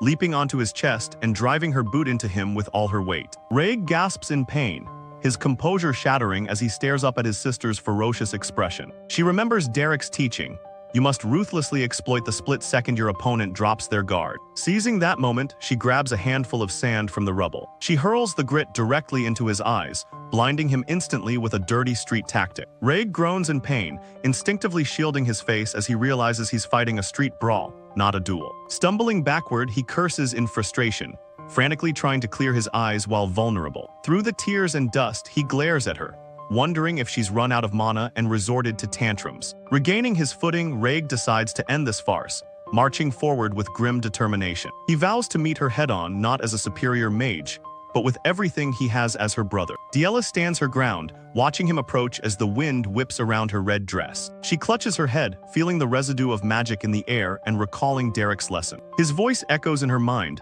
think of mana as paint and the spell as the brush. She realizes she doesn't need to generate power. She just needs to gather the paint that is already scattered around her. Derek's teaching clicks into place, defining the true essence of magic for her. Her eyes snap open, glowing with a newfound understanding of the world. Blue mana flares around her body, swirling in a vortex that defies her exhaustion. It lifts her hair and cloak, a tangible pressure that forces the dust to settle around her. She looks at her hand, feeling the raw energy tingling at her fingertips, waiting to be shaped. With a look of absolute focus, she prepares to paint her masterpiece on the canvas of reality. A massive crystalline ice spear materializes above her, far larger and more stable than anything she has summoned before. Delon's jaw drops, his monocle nearly falling off as he witnesses the sheer scale of the spell. The Duchess stammers, terrified by the realization that her daughter is wielding unstable one-star magic. Rhaeg stops dead, sweat pouring down his face as he realizes this isn't a game anymore. She could cause a fatal accident. With a final glare, Yahello thrusts her hand forward, unleashing the massive projectile. Rhaeg reacts purely on instinct, raising his hand to summon a hasty defense against the incoming doom. He knows that even with one-star magic, the difference in their experience should save him, but he can't be sure. He convinces himself that if he hits her first with his own magic, he wins, desperate to maintain his superiority. Yahello's hand doesn't waver, channeling every ounce of her will into the strike. Rhaeg fires a volley of magic arrows, attempting to intercept the massive spear barreling toward him. The spells collide in a blinding flash of light, shockwaves rippling through the arena. The Duchess screams Yahello's name in terror, blinding light filling her vision. As the dust settles, a shimmering blue sphere is visible, protecting Rhaeg from the impact. The ice spear shatters against the barrier, the force of the blow absorbed by the defensive magic. Inside the dome, Rhaeg gasps for air, his heart racing as he realizes how close that was. Across the arena, Yahello collapses, her energy spent,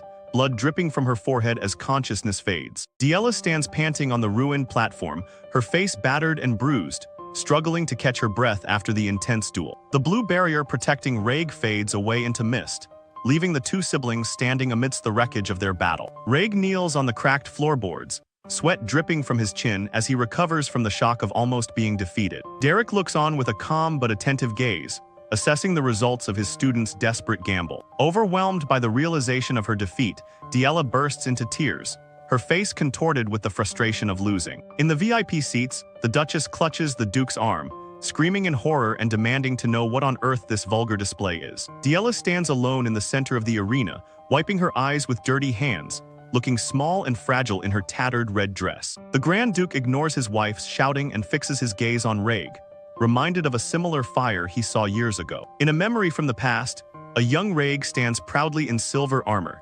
introducing himself as Raymond Oswald Duplain before heading to war. The Duke recalls placing a hand on his son's shoulder, recognizing the fierce ambition burning in the boy's eyes. He remembers praising that drive, a moment of connection that fueled Rhaeg's desire to prove himself to the family. Back in the present, Diella trembles with fear, biting her lip as she waits for the inevitable scolding for her reckless behavior. But the Grand Duke looks down at her with a rare softness in his eyes, acknowledging the warrior spirit she just displayed. Instead of punishment, he offers her a compliment, telling her that the look in her eyes has improved significantly. Before she can process his words, the maids rush onto the stage, panicking over her injuries and urging her to get medical treatment. Rhaeg stands awkwardly amidst the broken ice and wood, watching the servants swarm around his little sister. He looks at her with a complicated expression, struggling to reconcile the crybaby he knew with the fighter who just blinded him. Scratching the back of his head, he averts his gaze and awkwardly mutters that she did a good job. The head maid gently takes Diella's arm, guiding the exhausted girl away from the arena and towards her chambers. Diella walks away with her head down, her shoulders slumped in defeat despite the praise from her father and brother. Later that afternoon, the sun casts long shadows in the garden where Derek sits alone on a quiet wooden bench. He gazes blankly into the distance, enjoying the peace until he senses someone standing silently beside him. Diella clutches the fabric of his cloak tightly, staring at the ground as she admits in a small voice that she lost the match. Tears spill from her eyes again as she apologizes profusely, feeling like she wasted his teachings and failed him. Derek places a comforting hand on her shoulder, speaking softly to reassure her that losing is a natural part of growth. He looks deep into her teary eyes, advising her to take this frustration and use it as fuel to climb even higher. His kind words break the dam, and Diella wails loudly, crying her heart out like a child seeking comfort. The maids watch from a distance with worry, but their attention snaps to the entrance as furious footsteps approach. The Duchess marches into the garden with a thunderous expression, shouting Diella's name with a mix of anger and worry. She rushes forward and drops to her knees, pulling her daughter into a suffocating hug while checking her for injuries. Tears stream down the mother's face as she strokes Diella's hair, whispering that the nightmare is finally over. Diella leans weakly into her mother's chest, nodding silently when she is told to go inside and see a doctor immediately. As soon as Diella is led away, the Duchess's face twists into a mask of pure rage as she turns on Derek. She lunges at him, grabbing his collar and shaking him violently, her face flushed with indignation. Screaming at the top of her lungs, she accuses him of teaching her noble daughter cheap, filthy tricks used by common thugs. Derek flinches instinctively as she raises her hand high, preparing to slap him across the face for his insolence. She rants about dignity and values, yelling that a lowly piece of trash like him has no right to touch their family. Suddenly, a large shadow looms over them, and the Grand Duke's cold voice demands to know what is happening. The Duchess freezes mid-strike, her eyes widening in terror as she realizes her husband has caught her losing control. The Duke grips her wrist with iron strength, stopping the slap and asking her if she doesn't realize who is behaving the most vulgarly right now. She stammers in confusion, pointing a shaking finger at Derek, and arguing that he is nothing but a worthless commoner. The Duke's face darkens as he agrees that Derek is a commoner, but reminds her sternly that he is also their daughter's teacher. Derek stands silently with his head bowed, his face hidden in shadow as he endures the insult without complaint. The Duke releases his wife and turns to Derek, bowing his head slightly to apologize for the disrespectful treatment. Derek adjusts his clothes and accepts the apology calmly, while the Duke invites him inside for a private talk. As the two men walk away towards the mansion, the Duchess is left standing alone on the garden path. She touches her cheek in shock, unable to comprehend that her husband just humiliated her in front of a mercenary. Inside the quiet office, the Duke dips his pen into an inkwell, stating that Derek has raised Diella splendidly. He looks at the young man sitting across from him, declaring that as the master of the estate, he must grant an appropriate reward. Leaning forward, he offers the highest prize a commoner could ever dream of: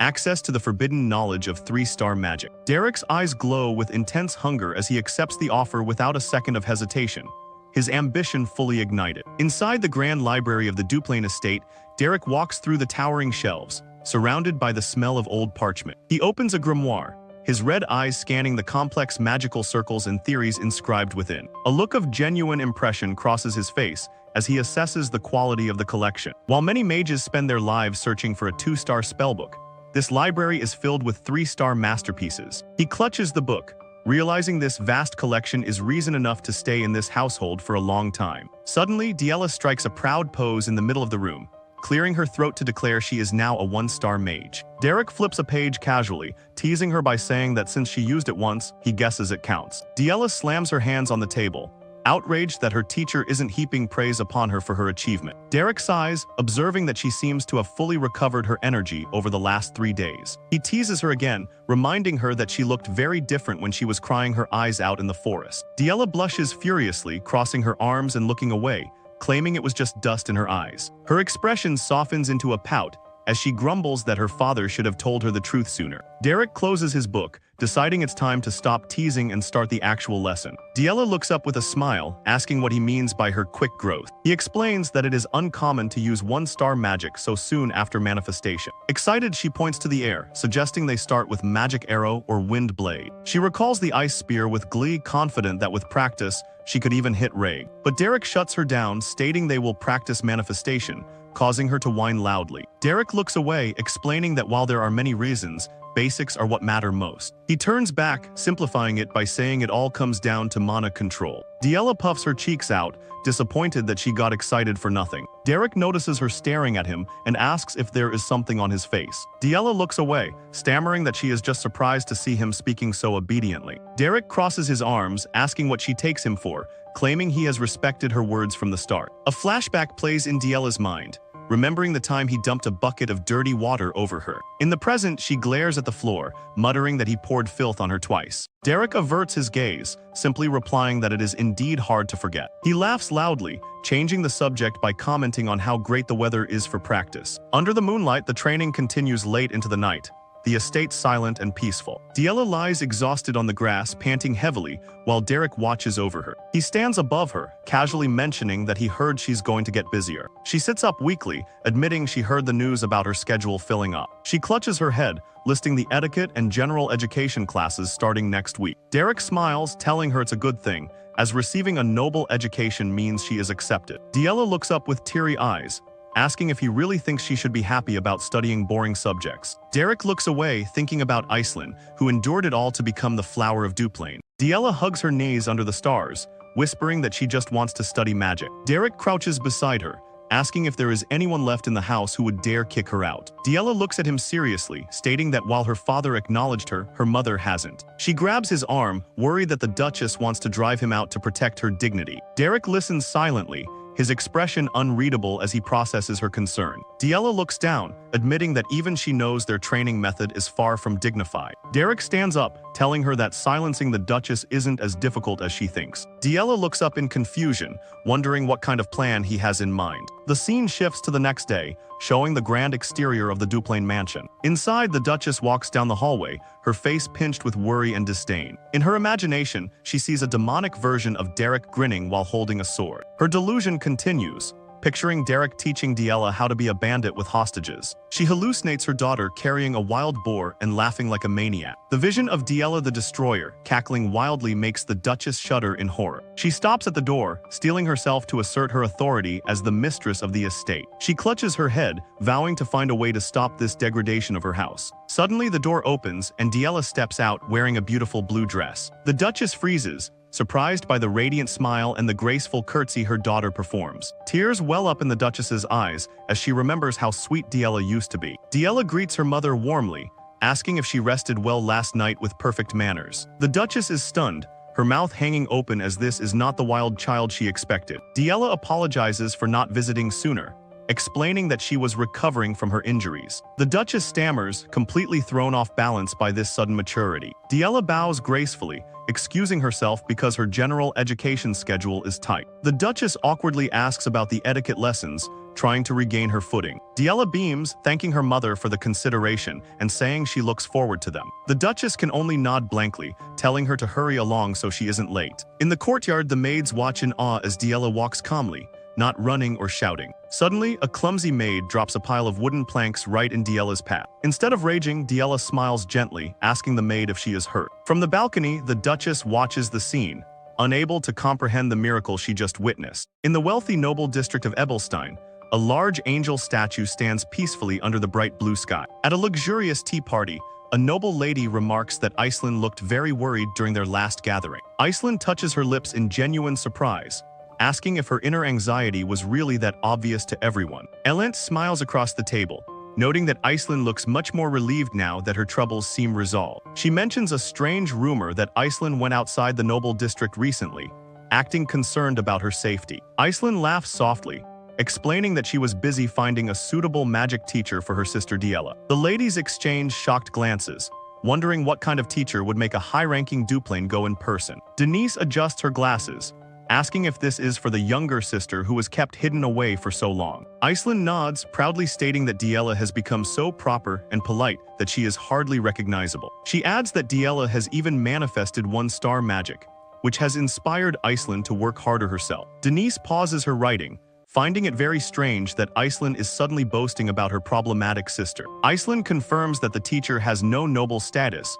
but is exceptionally capable and worth the trip. Denise freezes, her quill stopping on the paper as she processes the shocking word, mercenary. Elent's expression hardens, disgusted by the idea of a commoner teaching a high-ranking noble. She sips her tea, secretly connecting this to the rumors about the mansion's cook running away because of Diella. She wipes her mouth, pretending to be impressed while internally mocking the situation as ridiculous. However, she admits to herself that reforming the infamous brood of Duplain into a mage is impressive. A close-up of her hand holding the cup reveals her tension as she realizes she needs to know more. She asks Iceland for the name of this mysterious teacher, feigning polite and innocent curiosity. She claims she wants to know his name in advance since he will surely become famous soon. Iceland smiles brightly, unaware of the hidden malice, and answers simply, "His name is Derek." Back at the mansion, Diella complains to the Duchess that learning etiquette alone is extremely difficult. The Duchess smiles, praising her daughter for studying so admirably by herself to become a lady. Diella innocently corrects her, saying she didn't study alone.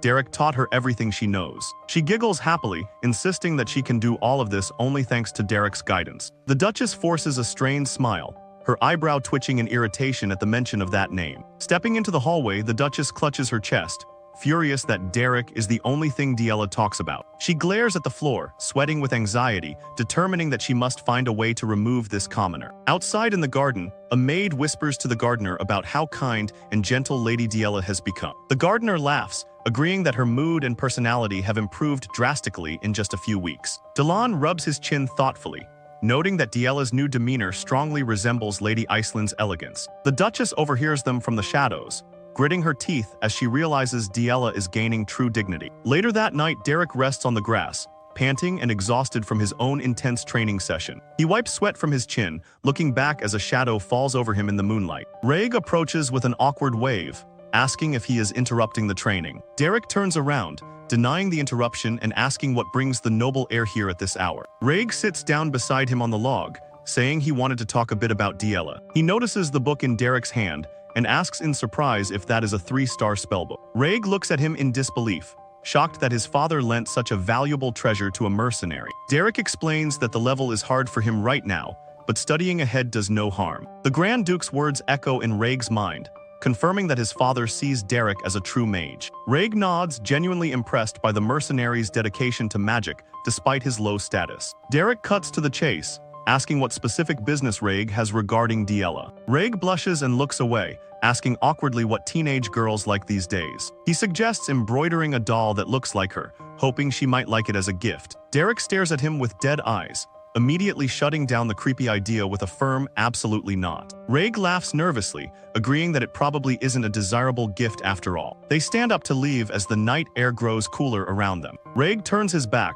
finally offering a sincere thank you to the teacher who changed his family. He notes that the mood in the household has been good lately, and even Valerian is focused. Derek chuckles, commenting that everyone seems to agree the Grand Duke is hard to read. Reg looks up at the starry sky, admitting he needs to accept that people can actually change. He reflects that if Diella can change, he should try to change his own behavior as well. He turns to Derek with a smile, giving credit where it is due for the positive transformation. Changing the subject, Reg mentions that Diella's magic felt fundamentally different during their spar. Derek's eyes sharpen, impressed that Reg noticed the subtle difference in the mana flow. He confirms that Diella uses the School of the Wild, just as Rhaeg suspected. Derek explains that once she reaches a certain level, she will learn on her own without help. He looks down sadly, admitting that at that stage, a teacher's interference only becomes a hindrance. Rhaeg watches him silently, realizing that Diella's time to shine independently is approaching fast. 2 months later, a single beautiful flower lies on a table in the warm sunlight. A maid places flowers in Diella's hair,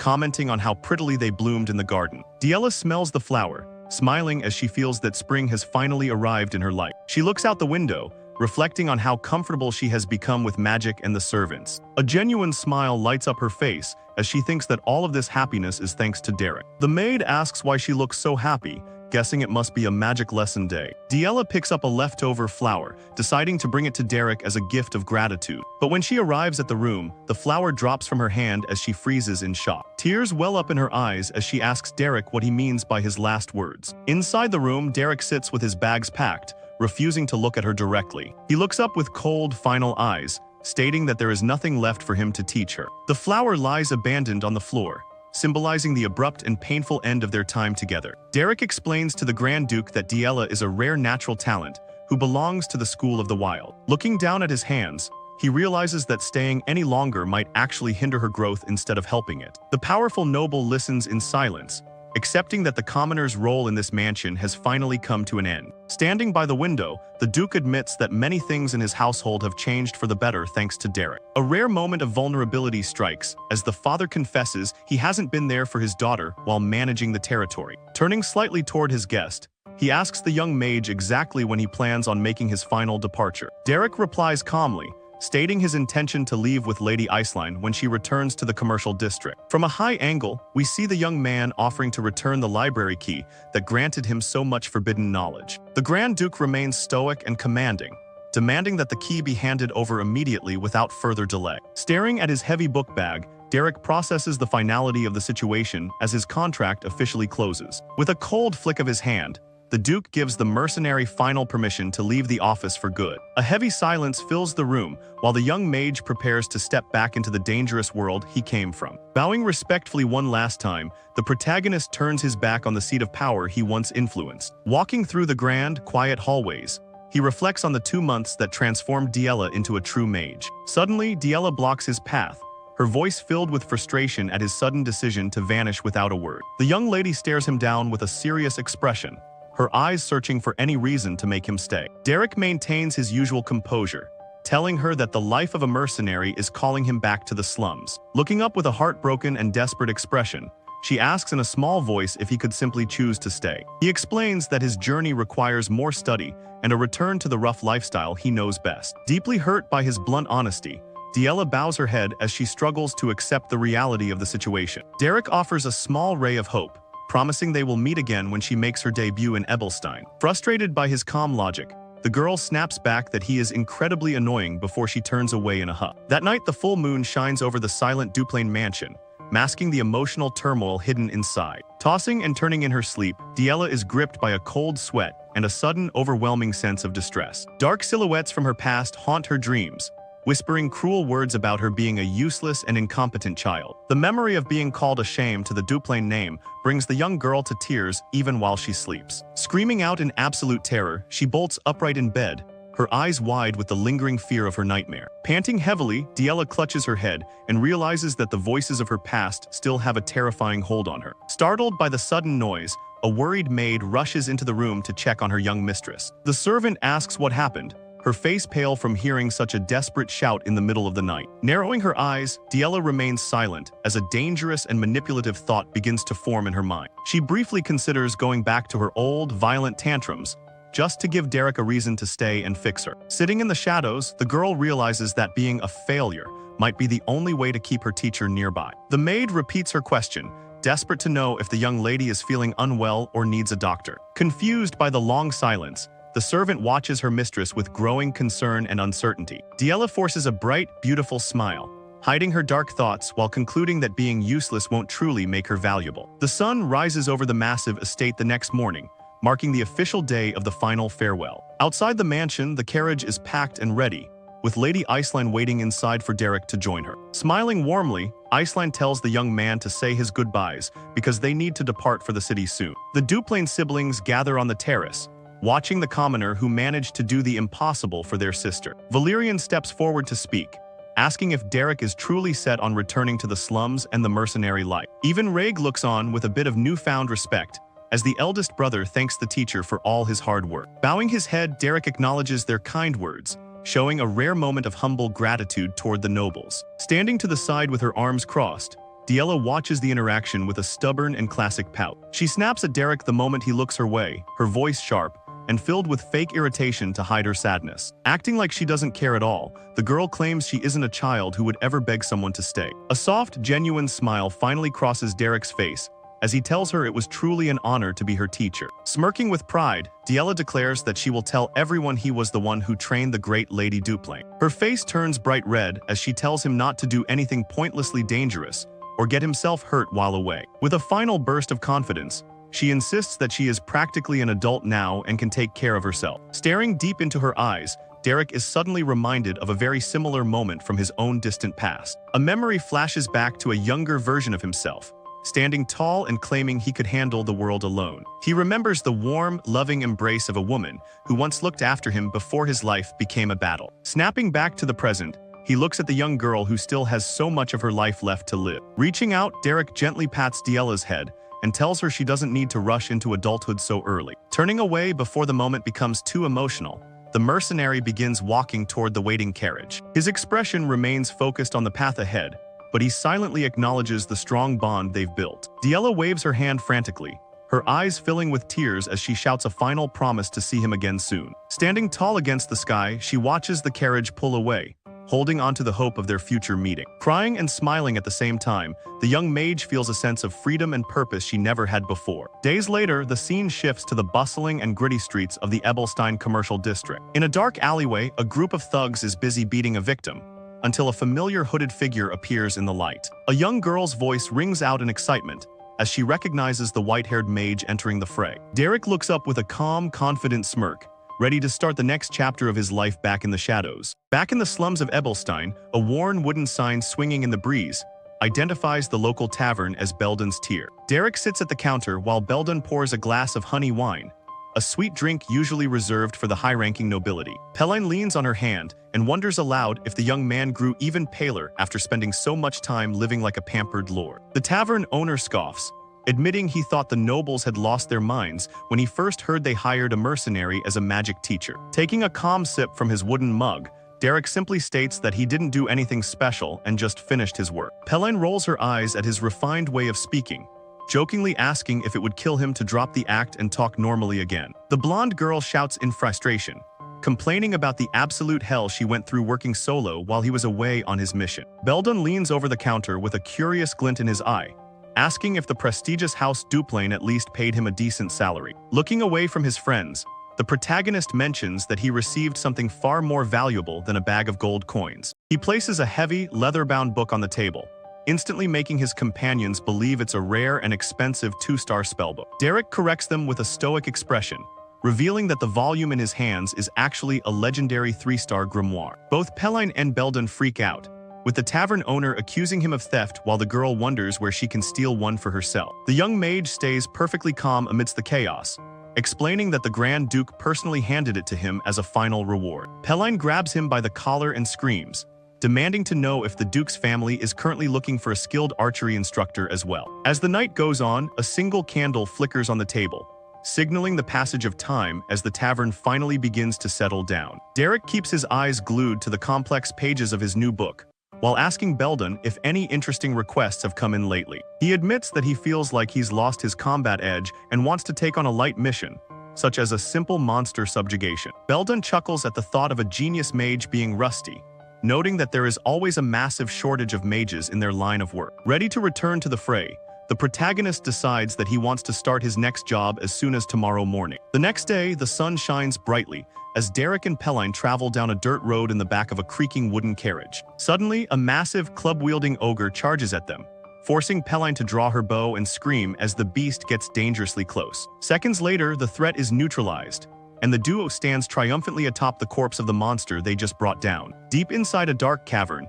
Derek ignites his blade with swirling blue mana to slice through the thick webs of giant, predatory spiders. On the ride back, Peline hunches over in exhaustion and motion sickness, while her partner continues to study his magic without a single distraction. Under the cover of darkness, the young man stands alone in a forest clearing to practice the high-level spells he's been reading about. He focuses his energy into a glowing mana crystal, trying to channel the raw power needed to break through his current limits. A massive explosion of blinding white light erupts from his hands, shaking the trees and illuminating the entire night sky. Panting and covered in soot, Derek sits on the grass and stares at his singed hand, realizing the price of mastering such destructive magic. He looks down at the open grimoire, noting that while he's mastered 2-star spells, the wall to reaching the 3rd star is incredibly high. Months pass by until winter finally arrives, coating the roof of Belden's tier in a thick, sparkling layer of white snow. Peline shivers uncontrollably in the freezing air, complaining about the cold while Derek stands beside her, seemingly unfazed by the weather. Walking back into the warmth of the tavern, the duo drops a heavy, blood-stained sack onto the counter for the owner to inspect. Belden is stunned by their persistence, remarking that only 2 lunatics would be crazy enough to hunt a harpy during a blizzard. Derek wipes the blood from his neck with a hot towel, finally feeling the life return to his body after the brutal mission. The tavern owner leans in and mentions that a new request just arrived that would be the perfect fit for someone with his specific skills. He describes the job as being exceptionally easy and high-paying, even if it might involve a little bit of a hassle with the nobility. The sun shines over the city streets as Derek learns that the request came from the prestigious Rohul Mercenary Corps. He realizes the mission is quite blunt, as a wealthy count is looking for a commoner to act as a human punching dummy for magic practice. Arriving at the destination, the young man stands before the massive iron gates of the Nobles District Magic Sparring Arena. Inside the arena, a beautiful red-haired noble girl named Elent asks her elderly teacher who her sparring partner for the day will be. She looks visibly annoyed when she hears that she's expected to practice her offensive spells on a lowly commoner. The bald instructor smiles and reassures her that the commoner is being paid well,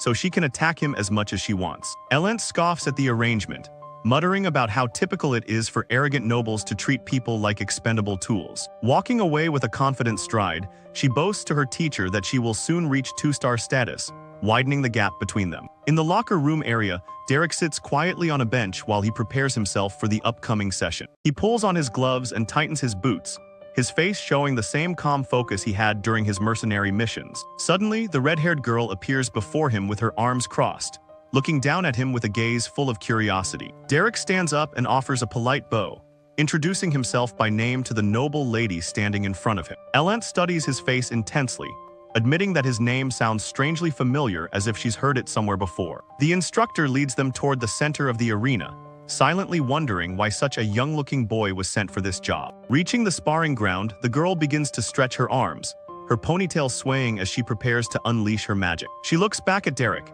and asks if he is at least familiar with the basic rules and etiquette of a formal magic duel. Staring her directly in the eyes, the protagonist confirms that he knows the basics well enough to get through the day. Elent tells him to resist as much as he possibly can, planning to end the fight quickly by blasting him out of the ring. She focuses her mind on the task at hand, determined to show off the results of her training with a single powerful shockwave. Derek tilts his head slightly, asking for clarification on exactly how much resistance she is expecting from him. The noble girl looks completely bewildered by the question, unable to understand why a punching dummy would even ask that. He explains that he simply needs to know the limit of his defense, so that he can actually be helpful to her training. A small, confident smirk plays across Elent's lips, as she realizes the commoner might be more interesting than she thought. Looking down at him with a playful challenge, she tells him to go ahead and resist with every ounce of strength he possesses. Derek remains silent, his eyes narrowing as he prepares to show her exactly what a School of the Wild mage can do. Igniting a fierce blue flame in the palm of his hand, he looks up with a sharp gaze and agrees to follow her command. The sparring duel begins as Derek and Elent stand at opposite ends of the arena, mana swirling around them in a tense standoff. Glaring at her opponent, the noble girl acknowledges the commoner's raw potential, but feels he is far too arrogant for someone of his station. Elent begins chanting a rhythmic ancient formula, manifesting glowing runes that float like a mystical shield around her body. A massive pillar of destructive energy erupts from her palms, surging across the stone floor toward the white-haired mercenary. Standing perfectly still within the eye of the storm, Derek remains completely unfazed as the blast of power washes over him. The impact zone is a chaotic mess of shattered stone and smoke, highlighting the sheer scale of the offensive magic being used. Elent's eyes widen in absolute shock when she realizes her devastating attack failed to even force the commoner to move. Tilting his head with a bored expression, Derek asks with a cold voice what her next move will be since that first strike was so weak. Furiously gritting her teeth, the young lady feels her pride as a noble student burning under the weight of his mocking gaze. Glowing blue mana circles appear in the air around her, manifesting a lethal barrage of arrows that pulse with magical energy. With a sharp command, she launches the volley, determined to end the match right here with a single, overwhelming offensive strike. Elent continues to fuel the barrage, her face a mask of intense concentration as she directs the arrows to rain down on her target. Impact craters bloom all over the floor as the mercenary skillfully evades the falling projectiles, leaving him unscathed amidst the destruction. Sweating from the sudden exertion, the noble girl stares at him in disbelief, unable to comprehend how he is moving so easily. Every mana arrow that misses its mark shatters into tiny glowing fragments, illuminating the battlefield like falling stars. Shifting her stance, the red-haired mage prepares to change her approach before her mana reserves drop too low to continue. She admits to herself that his level of control over basic magic is terrifyingly high, even for a veteran mercenary. The elderly instructor watches from the sidelines, realizing that the claim of Derek being a true professional wasn't just empty talk. Flames of raw mana explode from Elent's silhouette, showing that she is finally ready to unleash her true, unfiltered power. Focusing every ounce of her will, the girl begins a multi-step manifestation process that shakes the very foundations of the arena. Derek observes the shift in the air, deducing that she is planning a massive area of effect attack to trap him within the ring. Dozens of golden spears appear in the sky above him, hovering like a crown of light before they begin their synchronized descent. The stone tiles of the arena are pulverized as the magical weapons strike, creating a cage of energy that leaves no room for escape. Massive plumes of dust and debris erupt as the barrage continues, turning the sparring ground into a field of pure magical chaos. Staring up at the raining spears, the protagonist realizes that he won't be able to dodge this many attacks using simple movement alone. He drops into a defensive posture, manifesting a swirling blue barrier of mana to absorb the shock of the incoming bombardment. A violent explosion of energy rocks the center of the ring, hiding the white-haired mercenary from view in a cloud of thick smoke. Elent watches the impact zone carefully,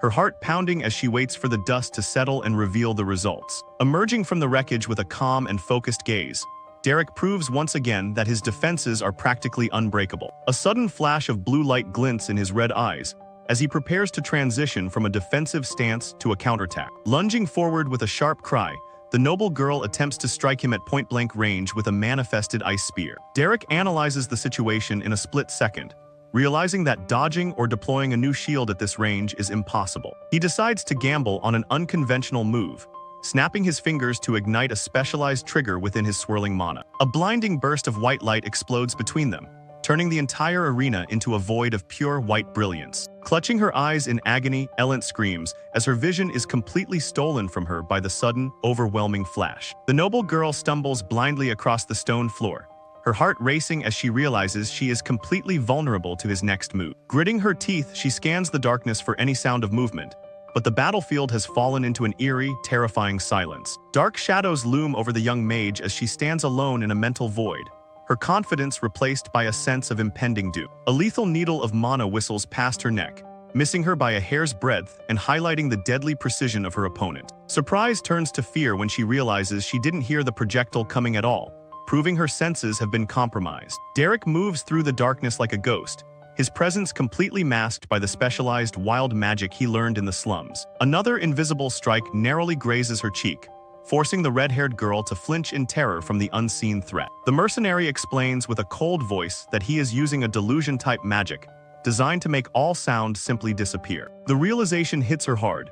That first missed attack was actually a calculated trap to test how much she relies on her hearing. Infuriated by the fact that he was testing her like a student, Elent screams at him, demanding to know how he dared to go easy on her. Multiple shards of mana manifest around the white-haired boy as he prepares to settle the duel once and for all. Elent scrambles to block the incoming bombardment, but her magical output is starting to fluctuate from the emotional stress. Her eyes widen in absolute shock as she catches a glimpse of his silhouette closing the distance with terrifying speed. Diving low to the ground, Derek maneuvers beneath her line of sight to bypass her remaining defensive barriers. A small smirk plays across the noble girl's lips as she claims that rapid magical manifestation is her greatest specialty in combat. She focuses all her remaining energy into her outstretched hand, ready to blast him the moment he gets within range. Determined to manifest first, the red-haired mage pushes her limits to ensure she finishes the duel with a final, decisive strike. Midair, the protagonist performs a sudden acrobatic maneuver,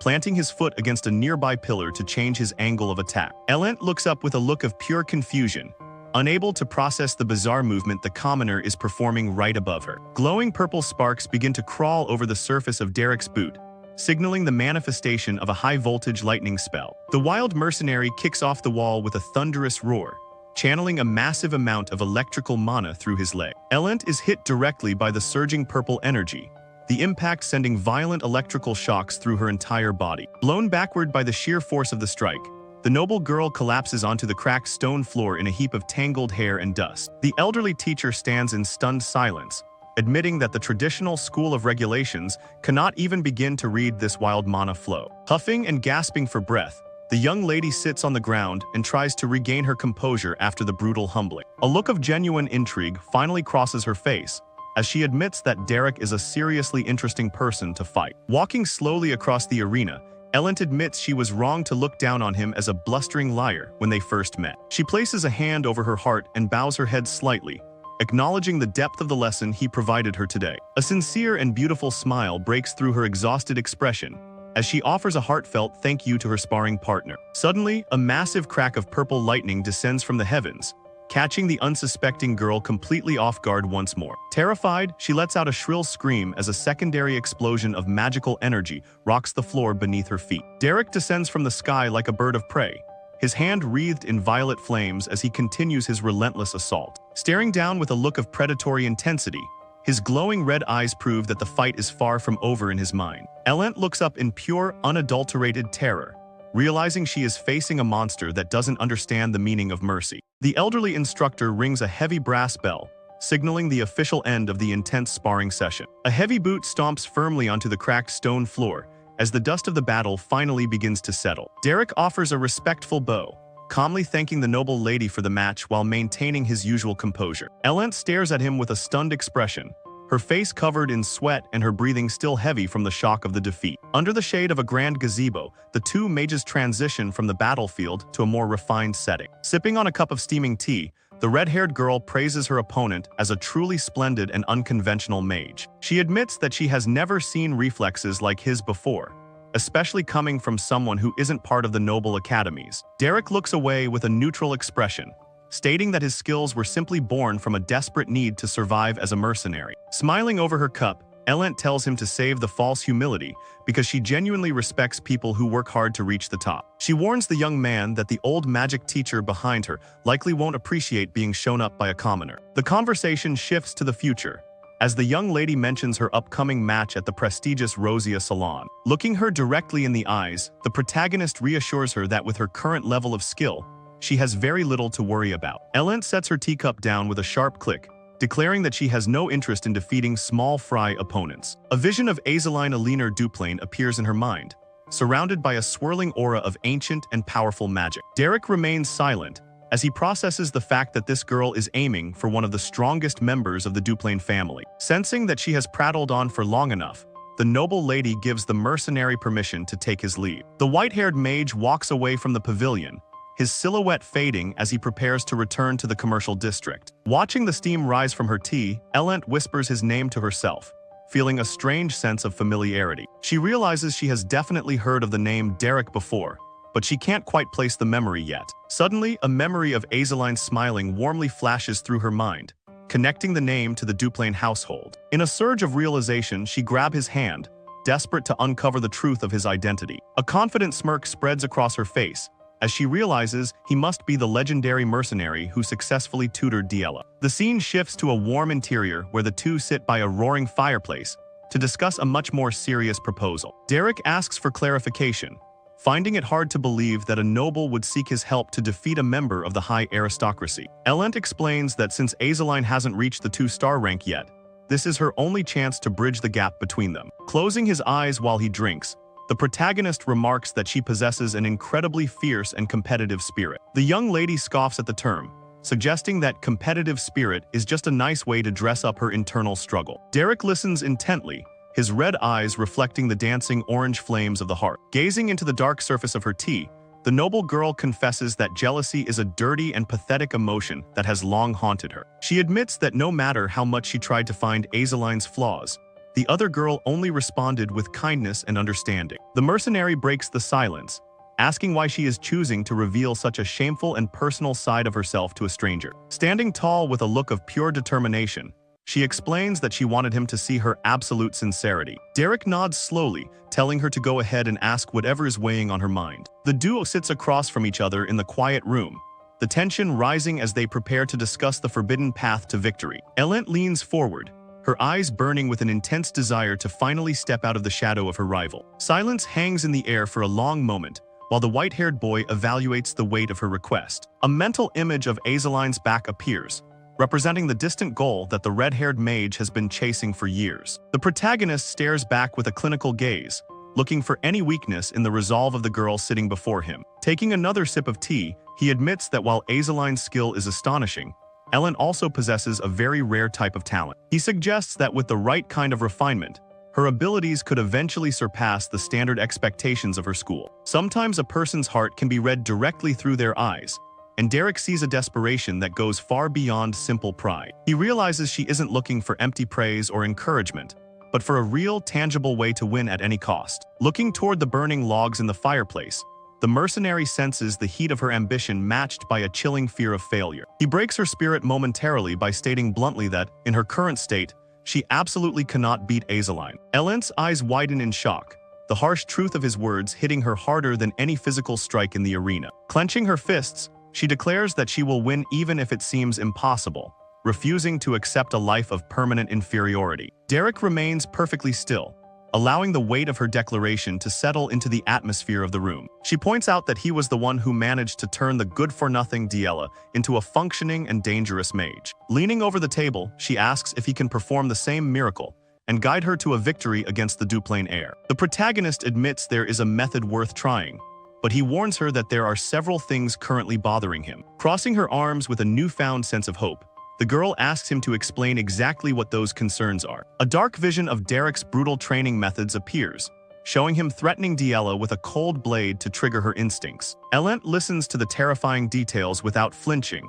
vowing that she is willing to do anything to reach her goal. The second concern Derek raises is much more practical and related to his identity as a man of the slums. He points out that the social circles will undoubtedly sneer at a noble lady who lowers herself to learn magic from a lowborn mercenary. The red-haired girl looks at him with absolute fire in her eyes, stating that her goal is to make her name resound across the entire empire. She claims that failing to take first place in her own social circle is far more absurd than worrying about her reputation. Angrily, she tells him never to judge her sincerity for such a petty reason, as she knows exactly what matters more than pride. Derek corrects her with a deadpan expression, clarifying that his concern wasn't about her reputation, but about his payment. Elent freezes in place, her mouth hanging open as she realizes she completely misread his serious tone. Blushing furiously and shielding her face, she stammers that she will pay him as much gold as he could ever possibly want. A beautiful stone angel statue stands tall against the cloudless sky, watching over the peaceful Duplain estate. Beneath its serene gaze,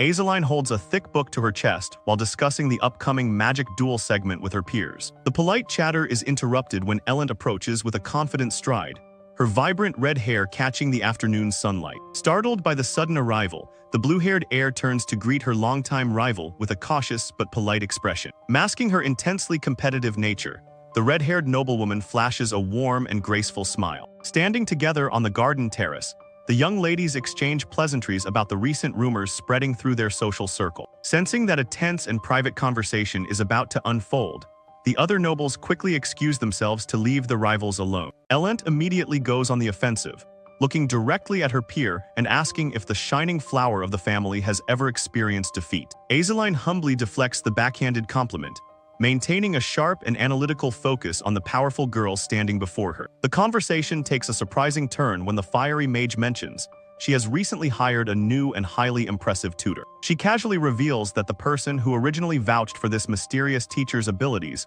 was actually Azeline herself. With a smug and triumphant expression, Elent finally drops the name of her secret weapon, Derek. Hearing that familiar name, the Duplain heir freezes in place, her bright blue eyes widening in absolute shock. Internally, the red-haired girl gloats about the massive reaction she just caused, fully believing she has stolen the perfect mentor. Azaline struggles to find her words, her mouth hanging slightly open as she processes the unexpected and terrifying news. Suddenly, she grabs her friend's hands with a look of genuine joy, offering her sincere congratulations on making such an incredible catch. Flashing a radiant smile, she appears truly relieved that her rival found someone as talented and reliable to guide her. This overly enthusiastic reaction completely throws Ellen off balance, causing her petty plan to incite jealousy to fail miserably. Staring back with innocent eyes, Azaline seems entirely unaware of the psychological warfare her friend was attempting to play. A brief flashback reveals the true reason for her relief.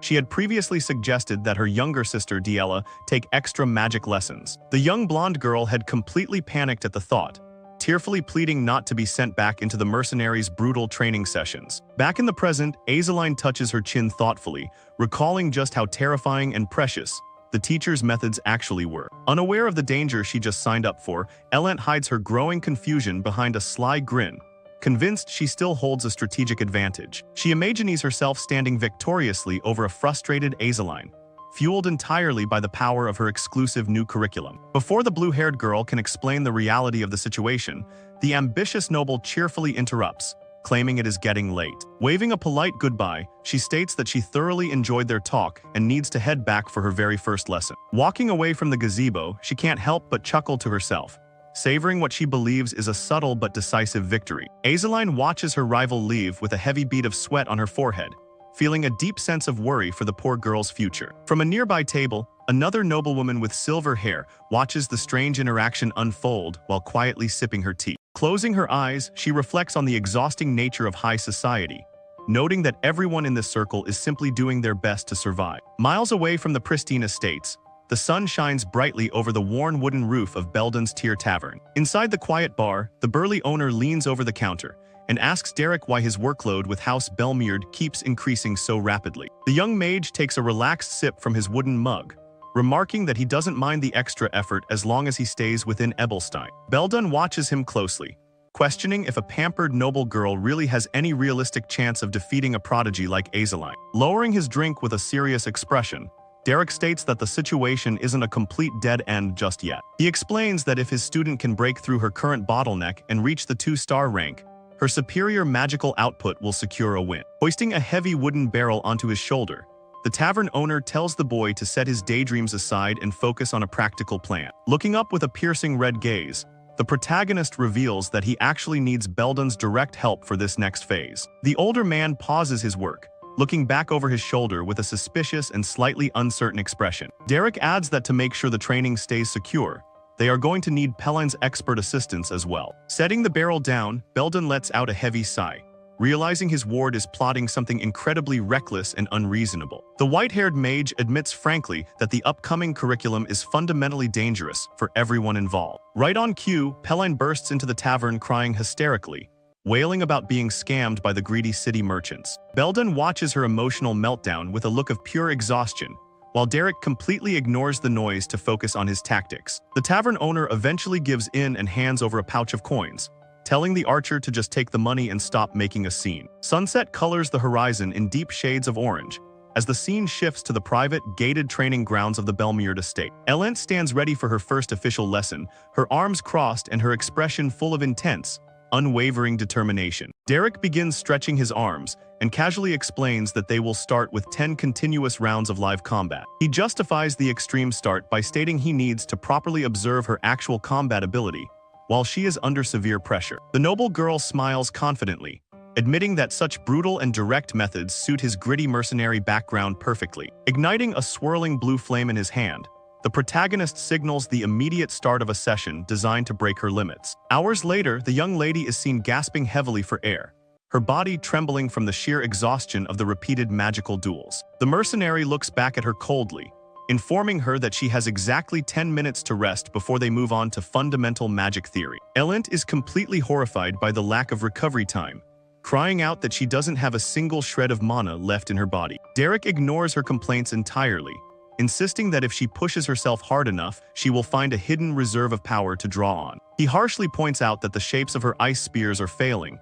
and orders her to manifest 10 more perfect ones immediately. Standing over her trembling form, he bluntly warns that she is still 5 spears short of the required goal. The grueling night continues, as he ruthlessly commands her to fire another 100 mana arrows despite her fading strength. Eventually, the exhausted mage collapses flat on her back onto the wooden floor, her breathing ragged as she stares blankly at the ceiling. The protagonist looks down at her prone form, stating that she has worked hard enough for now and can finally go inside for dinner. He asks if she is alright, noting in a deadpan voice that giving up is always an option if she truly feels she has reached her breaking point. To his surprise, the red-haired girl suddenly bursts into a fit of breathless laughter, catching him off guard with her sudden surge of spirit. She looks up with a defiant grin, asking why he would suggest giving up after warning her about how serious this training would be. The noble lady claims that physical exhaustion is absolutely nothing compared to the ruthless psychological games she must endure in high society. Derek looks down at her with a look of genuine respect,